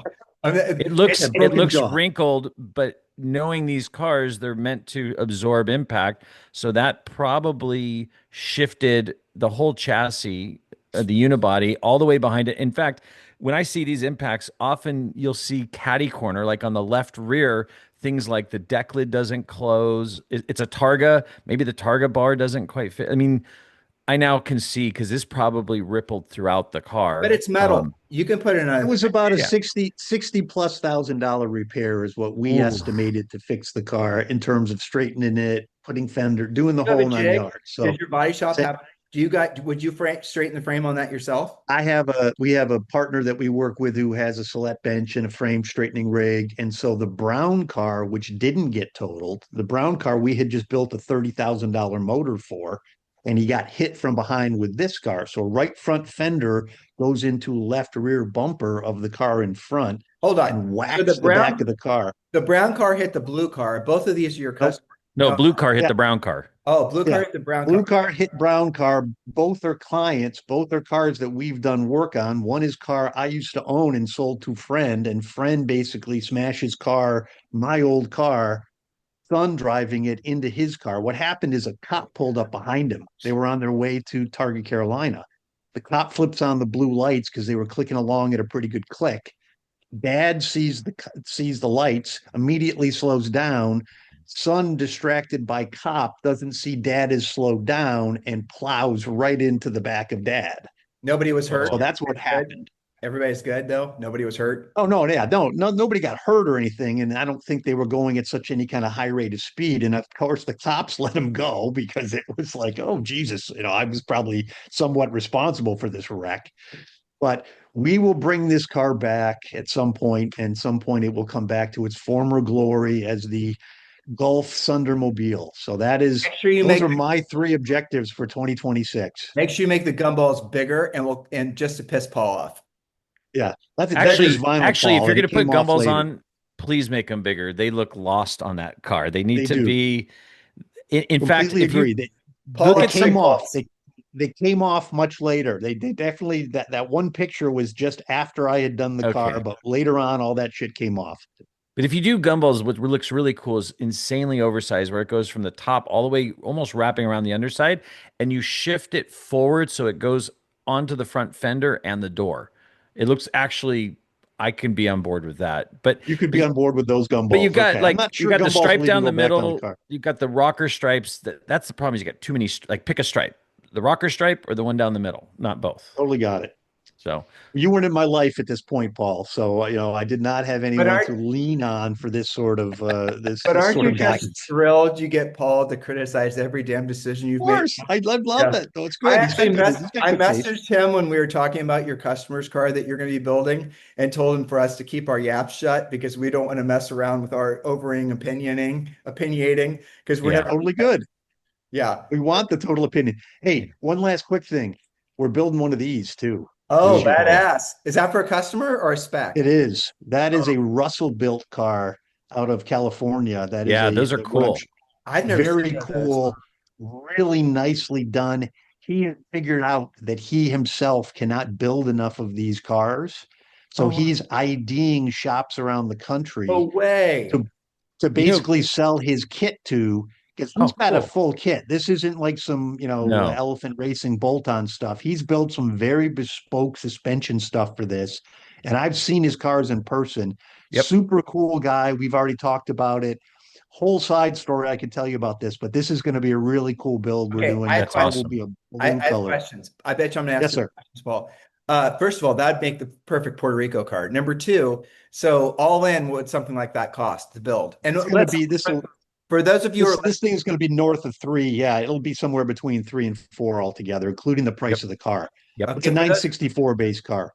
all right. So for those of you listening, we're basically looking at what can only be described as Nope. a really amazing looking, rally, 964, 911. I love the design stuff he's done with those So fender flares. if you look up Russell, and he's one of the people that came out of the early Singer days. He was a Yep. fabricator for Singer. He's here in LA. He opened up his own shop. He has an off-road background. And so what's unlike this compared to a lot of Safari cars, I mean, this is damn near close to a 911 pre-runner. It is probably the most capable Safari off-road 911 I've seen come out. I mean, if there's plenty of videos you can watch him. I mean, he can do jumps like a pre-runner. I mean, it could do dunes. It is probably the most aggressive. I love it because I would say the only downside, and he's driven it up to Newcombs Ranch, and I've talked to him about it. I wonder really what the on-road dynamics are with I think the the one, if Paul, this one, the one that his first one, he's got different names for these, but this one's called the Clubman or something like that. And if you go to his website, the first super extreme one that he built, that the one I think you're talking about, his Yep. original kind of prototype, he will only build those cars himself. Okay. This is something that you can buy as bits and parts. David, can Not you actually inexpensive, but David, can you go actually ahead. have something more formal to show to everyone next week so we can actually break this out? Because I am massively interested in this. I love not that I Cool, don't know shit about it. So if you could cool. actually, do like a little educational, Sure. carve out that. Happy to. That'll be fun. Yeah, Yeah. Yeah, think absolutely. about it, Tim. This for the same price as that weird 997 turned into a short wheelbase. This Yeah. all day long, Yeah. this Oh, car, yeah. for I didn't, sure. I mean, like I said, I'm genuinely interested. I love the fact that there's people doing stuff like that. It excites the hell out of me. It's so Yep. cool. Take a look at his website, Tim. I mean, there's good details and he shows the cars that he's built. You know what? I'm going to Um, show you guys. I'm going to show you guys this just real quick. I sure. wasn't planning on showing this to you, but I'm going to show you this. I have talked to this guy on. Let me find it again. Give me 2 seconds. I'm looking through my Sure. pictures. He is going to start selling these. I told you guys about this in the last show, starting in 2 weeks. Here we go. Okay. And Oh yeah, yeah, yeah, okay, yeah. Oh yeah. and they're road legal. Okay. And it's all these crazy things. So I'm going to get this guy on either probably as a separate podcast, but full throttle talk, so we can talk about it. So what we're seeing basically is an F3 open wheel. It looks like a Formula One car. It's going to have a halo. It's at 200 horsepower, 220 horsepower. Still don't know what motor it has. And it is road legal. So it originally comes as a three-wheeler, and the back wheel is a three-wheel. And then he's going to sell a kit that most people are obviously going to buy right out of the gates that allows you to take the back three-wheel thing off and then make it into a true four-wheel car. And it keeps its, I don't know. A motorcycle license. It's basically a motor. It's registered as a motorcycle. Yeah, it's registered as a motorcycle. Paul, I don't think you see these all over the place in North Carolina.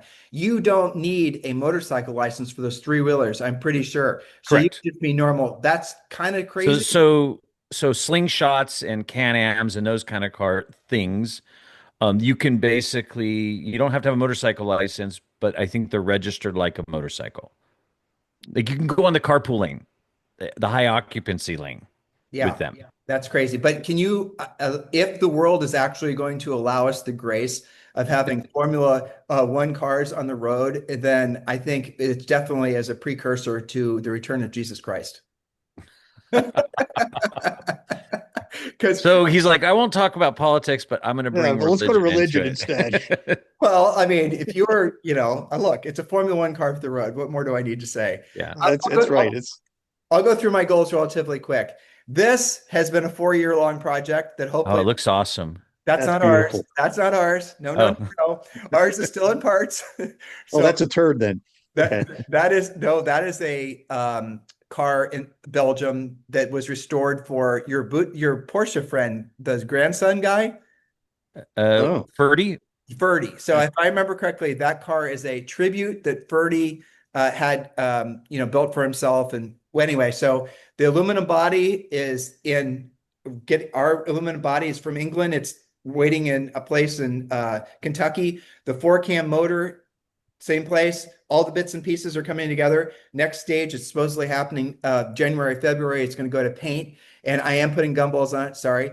And we are going to do FIA approved. My dream with that, unfortunately, I haven't grown bored of the dream yet, is to do rallies with that thing that you need to have an FIA approved car. So that is in case you guys are listening and not watching, that is a 55. It's a tribute. It's a 55 one-for-one tribute to a Porsche 550 with the exact right motor in it, a 547, all the bits and pieces. So in order to get that, this is crazy, but in order to get that FIA approved, every bit of it had to be as it was original.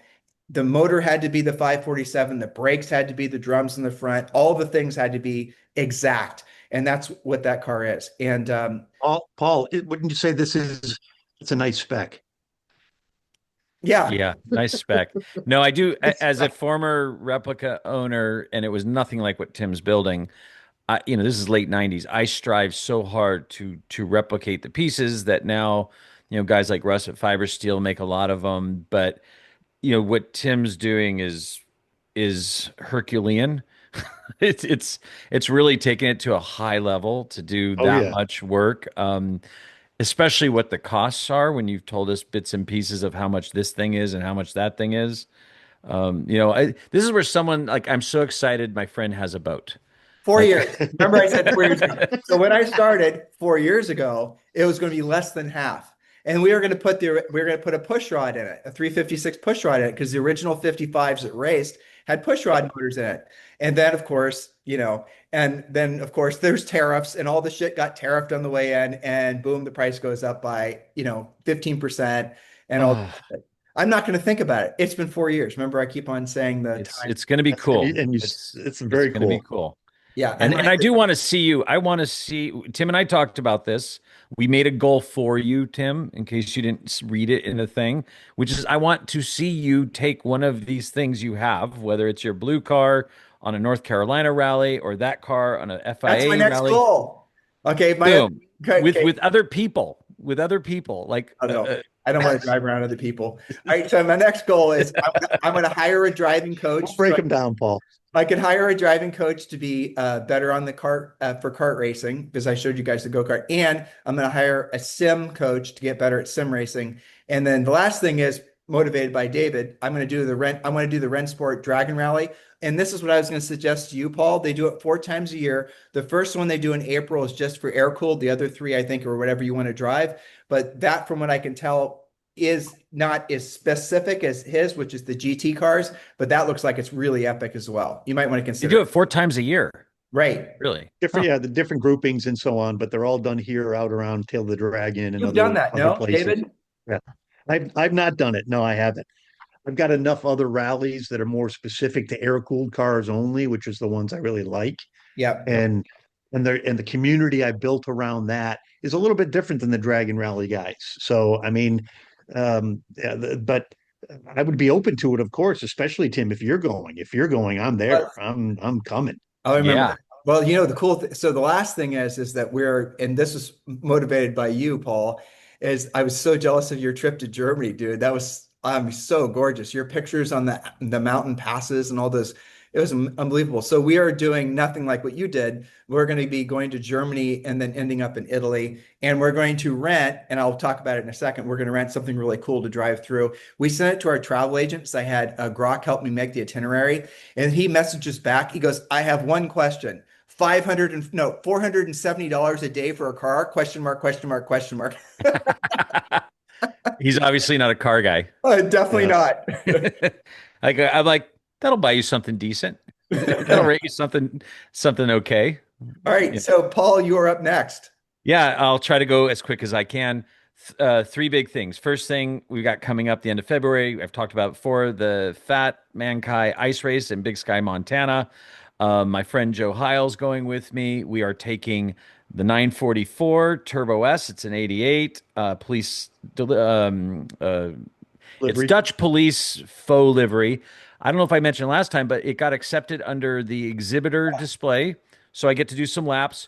We are, Pirelli has generously donated, sponsored 5 ice snow tires. They're Pirelli, can't remember the name of them, but they're going to be arriving in January, hopefully in time to take them on up to Angeles Crest, if there is an Angeles Crest left, to go drive in the snow and practice. Get the models right. If you're getting free tires, you better be. I know. Well, they Paul. all say the same. They're like Cinturano something. Blizzard. But anyway, yeah. So I mean, this was from the last ice race at ZLMC, but I think it'll look, pretty similar. And obviously the cool thing is they have this thing about towing skiers, but we'll be on a track like that. It'll be, exhibition. So that's coming up. I'm working hard to actually be physically also ready, but it should be fun. Get the car ready. And then the next big goal, which if you're listening to this and you're interested in Hill Country Rally, I am sorry. Tickets went live Monday and they were gone in 10 minutes. Have got over 350 cars registered. They take over this whole hotel in Kerrville. This is an amazing event. It's in the Hill Country part of Texas, which is literally the only interesting place to drive in Texas, Fredericksburg, that whole area. True story. Yep. And it is, this is me and my dad. We go all the way south on one day to barbecue, we found that yes, the left headlight's missing. This rally takes out headlights, windshields, starters, and fuel pumps. By far, like the carnage is insane. When people go, "Oh, why do you have stone guards on your headlights?" I'm like, because they get destroyed. We also make a fun trip. We call it the Rally to the Rally. It's going to be a 4-day, 3-night rally out. This was me. This is a famous checkpoint in Texas where no, this was drugs. This is where Johnny Cash famously got arrested for carrying marijuana. Now, and that dog is not looking at me because I have treats. It's just checking me out. Well, I guess it is looking to see if I have treats. But the funny thing is, 2 cars back is our friend who used to be a cannabis attorney, and his family used to run cannabis stores. and I rarely see him not enjoying cannabis. And he was trying to ditch this stuff as fast as possible. He got through. I do not know how to this day, but he got through. And the last year's trip, we took the northern route, and we had a little surprise of snow. And yes, none of these cars were ready for snow. We kind of threaded the needle between two storms. We're going to be taking a southern route this year, going through Big Bend National Park. We have 17 cars coming out from California and I actually had to kind of cut it off from there because we don't have enough room. So that's the second goal: make it to Hill Country Rally in the middle of March, and it will be really the first time driving my one of my more difficult cars, my green 911, the car you see in this picture. All that distance. It's 1,700 miles to the event. It'll be 500 miles of driving at the event and another 1,300 miles back. So we're going to talk like 4,200 miles. Now, granted, I'm going to be driving this to Big Sky, Montana, but that's going to be mostly freeway. The other, the going to Texas is going to be almost all back roads, and so I've got a few months. We might go to White Sands. That is not snow. That is gypsum. White Sands, New Mexico. Oh, let me Pretty ask some questions. How long are you going to be in the car? Like on an average drive day, how long is your butt in that seat?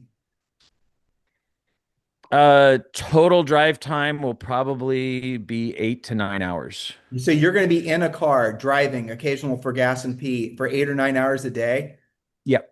By Wow. the way, I when I've been doing these drives to Newcombs on Fridays, that's 2 hours each way with a stop for an hour, 2 hours back. Believe it or not, that actually is the easiest thing. It's actually once I've been sitting for a while getting up, it takes my body a little bit to get moving again. Because you're hip. But now, like right now, I am no longer using a cane or any walking device. I still walk like the penguin. Someone said I look like a gangster with my walk, but the reality is I don't need any devices for walking. So I'm hoping that, in a couple months, I'm getting at the rate I should be. I would like it if someone who doesn't know me doesn't know that I have a problem. That's kind of Oh no, anybody looking at you knows you have a problem. yeah, Whether you have a limp a or different not. kind of problem. Yeah, no, you can't escape from that look. And then the last goal, which I say this, but it's kind of like the last thing a gardener wants to do is come home and mow their own lawn. I have too many cars, and I would love to sell two cars, but it's like literally Sophie's choice of which cars do I get rid of. And it really comes down to what fits my lifestyle, what I'm enjoying. This was the car I wanted when I was in high school.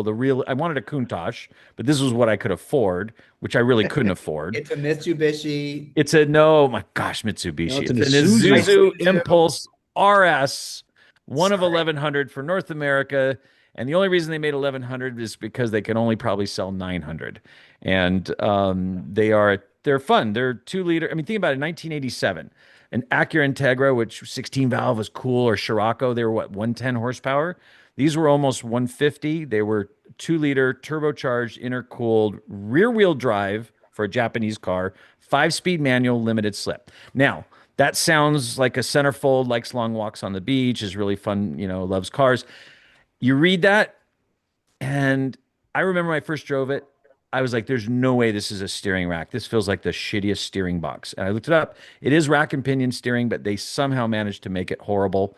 It's not as fun to drive. Now, this car is really fun to drive. This is a 66 BMW 1600. It is the very first 1600 to the United States. So Kramer, you realize by talking about these two cars, being that we're on Full Throttle Talk, being that you sell cars for a living, being that you said you're thinking about selling them, you're going to get people wanting to buy either of those cars. So your decision might be being made for you. So Well, what are you going to do with the money if you sell them? here's the pro tip. If you come to the shop when I'm not there and my dad, the Ed, is there, he will sell anything. So I am both. probably the worst person because I have separation anxiety. If I magically sell these two cars, which I am really lazy at selling my own cars, it's almost like someone has to walk in. If I sell these two cars, I would love to buy something that I would use, like a 991.1. I don't care, coupe of some kind. I don't care if it's base, S. I'm even not sure I necessarily want a manual or PDK. I kind of go back and forth. It would just have to be a cool spec. Oh man, what a hypocrite. It is thick today. No, that was just tongue in cheek. Oh, I see. Yes, All So right. that's my plans. That sounds like we have got some good goals. Think we're all thinking big. totally. Yeah, Do definitely. I know for sure will happen? The other one, You'll have, So yeah. the we'll see. Isuzu needs to go first. I'm Oh, but sorry, the Isuzu needs rear to go first. rear wheel. Well, what's the Isuzu worth? All in, like best case scenario. Probably 12 to 15 grand. I don't know, man. Yeah, it's one owner besides me, 70,000 miles. Look at that interior. Classic Giugiaro design. I mean, this thing is crazy looking. Other than it taking up space for 12 or 15 grand. I mean, look at the 928 taillights. Oh yeah, they kind of do look 928 I mean, that's taillights. hilarious, isn't But it? my favorite part about it was the little headlights. They were like little eyelids that would it just sort of like ridiculous. They pop up like an inch. What would be harder to replace, the Isuzu or the BMW? Oh, the Isuzu. Yeah. Like put it this way, when I found that car, I had been looking quietly, non-aggressively for almost 10 years. Like they don't exist. So, Like listeners, they let's help Paul out. In your comments, what would you keep, the 2002 or the Isuzu? All it's right. not 2002, it's a 1600, but it does have an Alpina 2000 2-liter motor in it. So, You talked about it in the last show. It's a but cool anyway, car. so Yeah. yeah, buy them, put them, buy one of them, make the Ed happy. All right. So we're on to segment 4. This or that. New Year's. I wonder what Ed's New Year's resolutions are. I bet you they're nothing like yours. Get Paul to sell cars, make room for more consignments, make more money. This or that. That is about right. You nailed it. That is, Dad, I know you're watching, listening. I will do my best. This or that. New Year's version. Choose two car options that tie into reaching your New Year's resolutions, no budget limit. I had to really think about this one. I'll go first because mine's pretty easy. So we're going to go to Germany and we're going to go to Italy on the same trip, and we're going to be doing a lot of driving. I think the 2 to maybe 4 hours per day on average when we're driving. We're not just driving constantly like Paul's going to be, but you get the idea. So the question is what would be, and these are viable rental cars. I've already checked into this. What could we rent for that amount of time? And we've been there before. And our travel agent, as I found out after we arrived, was not a car guy.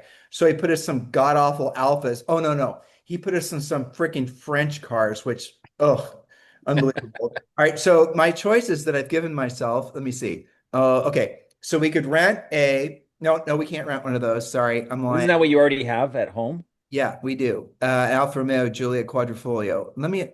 That's like going to 31 flavors ice cream and getting its triple scoop of vanilla. Yeah, that's true. But let me find, you know what, Paul, why don't you go first? I got to find my pictures. All right. So if I was going to Hill Country, I tied him into what I'm doing. Hill Country Rally, no budget limit. I am for this car. This was me loading it onto the trailer. It was owned by the owner of our building. It's a 73 RS Touring. I love the Tourings. I think that's where they're really cool with the metal bumpers, metal trim. And this is in my favorite color, one of my favorite colors, chartreuse, which I was suggesting to your friend John for his back date. Look how Yep, yep, badass great that color. looks. Great Lovely. color.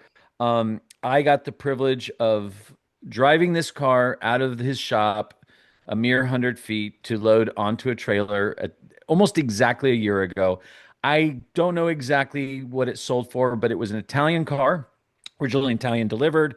The very first owner painted it black, kind of like the picture you have there, Dave. And then it came back and in Southern California got restored back to chartreuse. I'm guessing it sold a year ago for 800 to $1 million because it was superb. Houndstooth per the COA, interior, Recaros, vintage Recaros. Recaros. It was just restraint Beautiful. restoration done like it looked original. So I'm driving that to Hill Country, and I may send it to you, Dave, to put air conditioning in. Okay, I sure. love air conditioning. Now, this is one of my dream cars. I don't know if I've talked about it before, but this is what I'm driving to the frickin' ice race. Tim, do you know what an SCRS is? Do you remember John across the way from TLG? Oh yeah, John, yeah, John Okay, so Esposito. he built a perfect one for one replica of one of those. Yes, I actually sold that car for him. Yeah, that was And it awesome. went back. I think it went back to Maryland. It went back to the East Coast, It's and then it popped up for on Bring a listen Trailer. for listeners. It's a which not a lot of people know about these. I didn't until John was building it. It's a 911 SCRS coupe. Yep, it's an 84, which the SCs had already ended.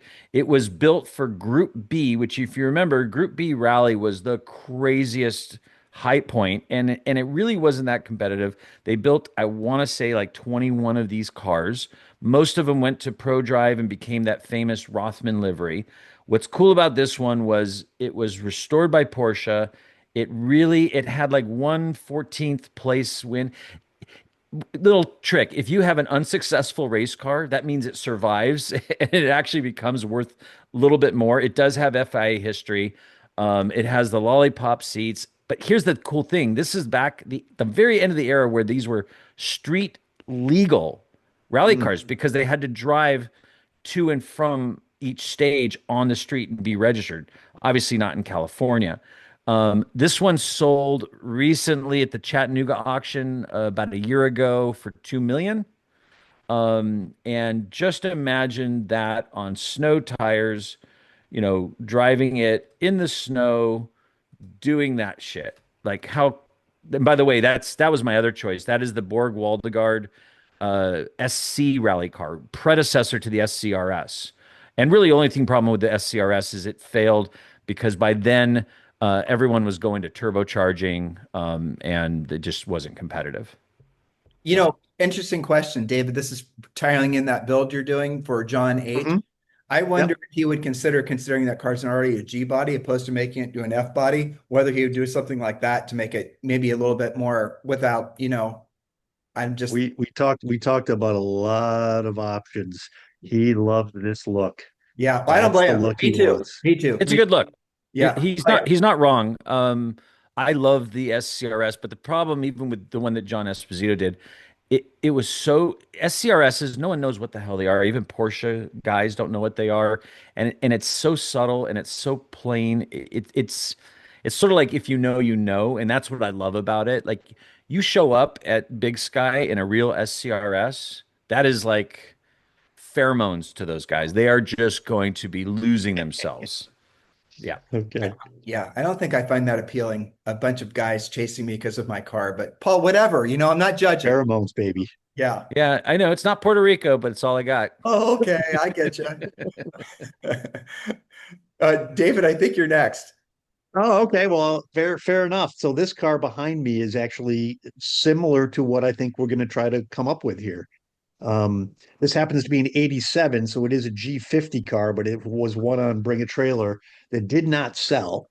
It was very nicely done. The car Looks had like Bahama.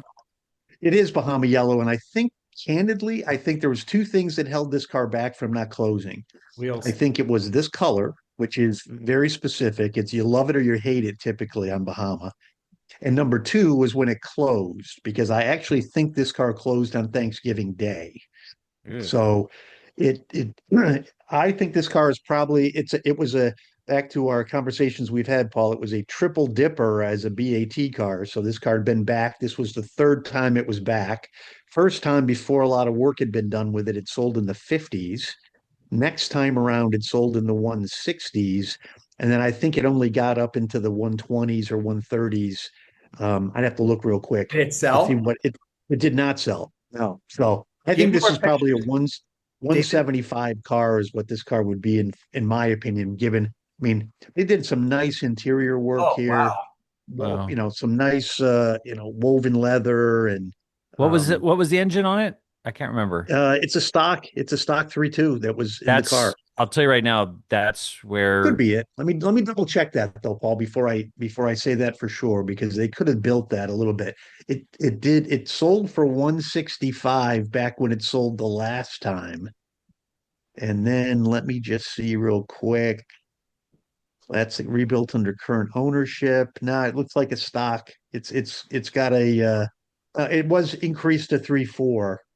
okay. I mean, this is a nice build. Don't get me wrong. This is a very nice build. I think it probably would have sold at 175, but This is kind of what, and when I say budget build, it's like not trying to do anything crazy to the car. It's nicely It's done. It's got good perfect. look. It's perfect. Um, And did you and see that and decos? Did you guys see that? Someone actually put, you never see people do that on back dates.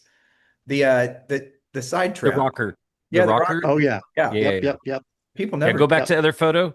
Yeah, Hang because on one I mean, sec. Tim, Yeah, we let me know get how that real quick. expensive good-looking rocker trim is.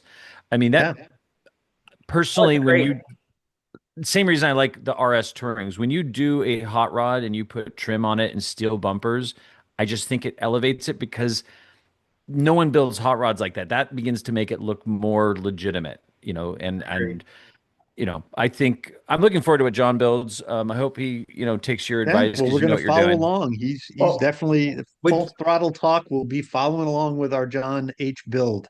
let me ask, So let me ask go you guys ahead, a go quick ahead. question. Would you have done decos on the bumpers? What do you guys think? Since it's got the rocker trim, would you have done the deco trim? Yes. Me too. So, John, if Yep. you're listening, if you really want to tie it all together, and I'm just going to say this: those wheels, they're not; those aren't. Just put the They're too original.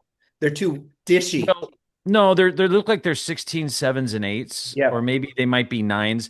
The hard part is the 16s always. I went from 15s to 16s on my back date just because I go through tires like that. And it got to the point where I couldn't do events because I couldn't get tires in time. You're limited to like a couple tires. So That's a 50. Those are 15s that actually came on the car, surprisingly. yeah, no. So So that was an option. You couldn't get 16 sevens and eights, but if you wanted sevens and eights, you got 15s. But now you're stuck with a 185 front and a 215 rear, which you got a Pirelli CN36, which, by the way, aren't really stocked on the shelf. Pirelli makes them whenever they just feel like making them, and they're almost 2 grand for a set. yep, So we'll I'm see. always We'll see torn. I what love the happens look of in the the end. But 15, Tim, like you said, but then if you're actually going to use the car, No, I'm with you. I agree. Totally. okay, so this was my other choice. This is this or that. If I recall the game we're playing here, it is this or that. So we have the 87, what I think is probably a 175 car back date, or this happens to be a 15 GT3, 991 GT3. Obviously a PDK car. This car sold, I want to say sold for 130. I got to look at my own notes here and this is real what you would quick. use on the GT rally. Correct. This was sort of if I didn't have a GT3 RS, and again, I'm just kind of playing along here. This sold car for 127 was what this car sold for. Has the upgraded the G6 motor that was the replacement motor in this car. I think it's a G6. Isn't that what it So is? wait, Yeah. Dave, if there's no Yeah. budget limit, why wouldn't you get at least the 991.1 GT3 RS instead of the GT3 for When you say for no budget, 180 I for understand. 180 I totally understand what you're saying. I would have, if there were the no budget limit, this is what I wanted, right? So this Perfect. is what I would Take have that. put up That's what you there, should right? get. Yes. But I'm trying to, be practical Actually, and I appreciate what David's doing because that generation of GT3s give me a freaking break. I mean, honest to gosh, it's such a freak bargain, right? and But and Right. I wouldn't feel bad about driving. I'm still exactly. going to feel a little bit bad about driving this car on this rally, but I'm saying this car I could drive and have a blast in and not sweat it, right? It would be fine. I wouldn't worry about, some rock coming up and smacking my hood or something like that. I mean, it's just this is the guilt-free GT3. And Yeah. So there we go. you wouldn't have Kramer types coming up to you constantly asking about your What's spec. your spec? Yeah. Yes. By the way, just a note for another topic, and we would actually need real professionals who understand what they're talking about, not us just shooting from the hip. There's this whole subject like 991.1 GT3s are thrown under the bus because of this perceived and like the most misunderstood what is really wrong with them, and the price values certainly reflect that. 997.1s are another one where they get thrown under the bus. 996s as well for something. And I wish we would have people who actually knew what they were talking about going, because I really think 991.1 GT3s, it's not just because they came with PDK, because a lot of people order PDK on the point twos. But like the whole engine thing, every time I talk to a client about it, the misunderstanding, they're like, oh, only those ones got new engines and this. And the little bit of research I've done, I'm like, no, no, no, they all got new engines. Oh, this one's the one that fails. And I'm like, no, no, no, I think Well, the so ones that fail. someone out there who's not, I know the answers. I know the answers. I've can you got an write an article. article? Dave, Write I an have article it's about done. it. I have the article written. It's done. Demystify the okay. 991.1 GT3 400 of BS. those cars, 400 of them had bad motors.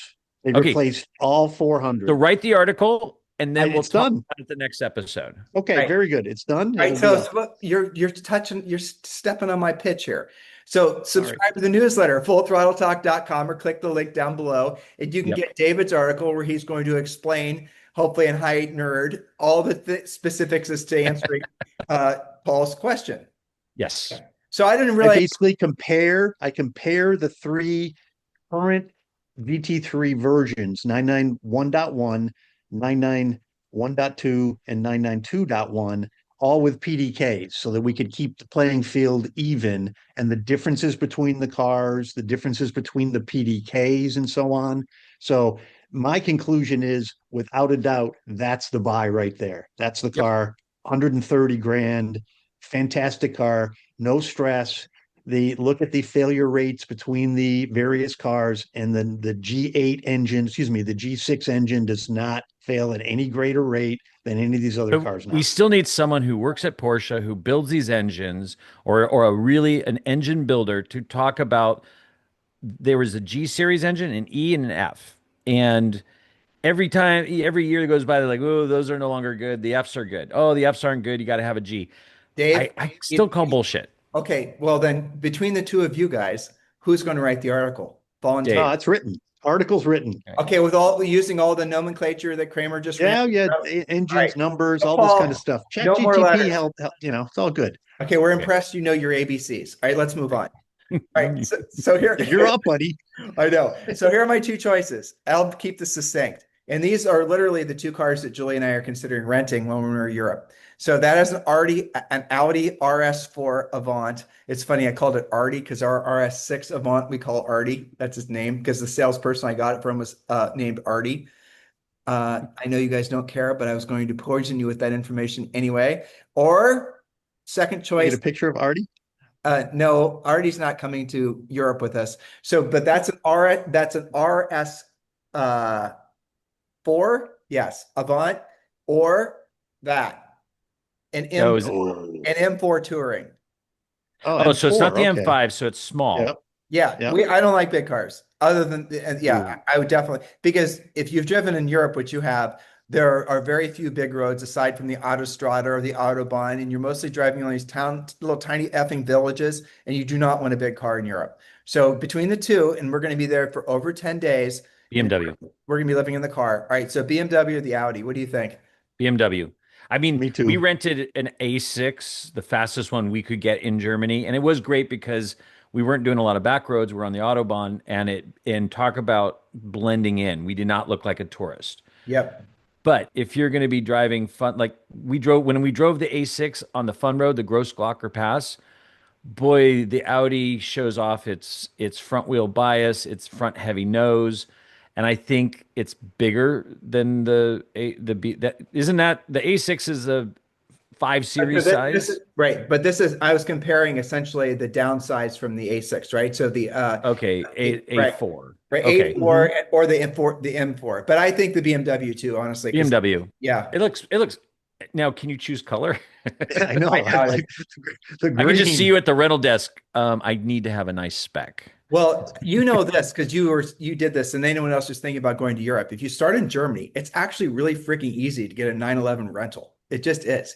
Everybody and their brother, even hotels, have 911s you can rent. I was astonished. But would you want a 911 for a 2+ week sojourn around Europe? I don't think so. I don't think so. There's no luggage space. Does Alpina rent anything? Oh, there you go. That would be cool. Yeah, that'd be awesome, wouldn't it? Yeah. So I think we've gotten through all of our topics, haven't we? We did. Oh my gosh. We did. It's so hilarious.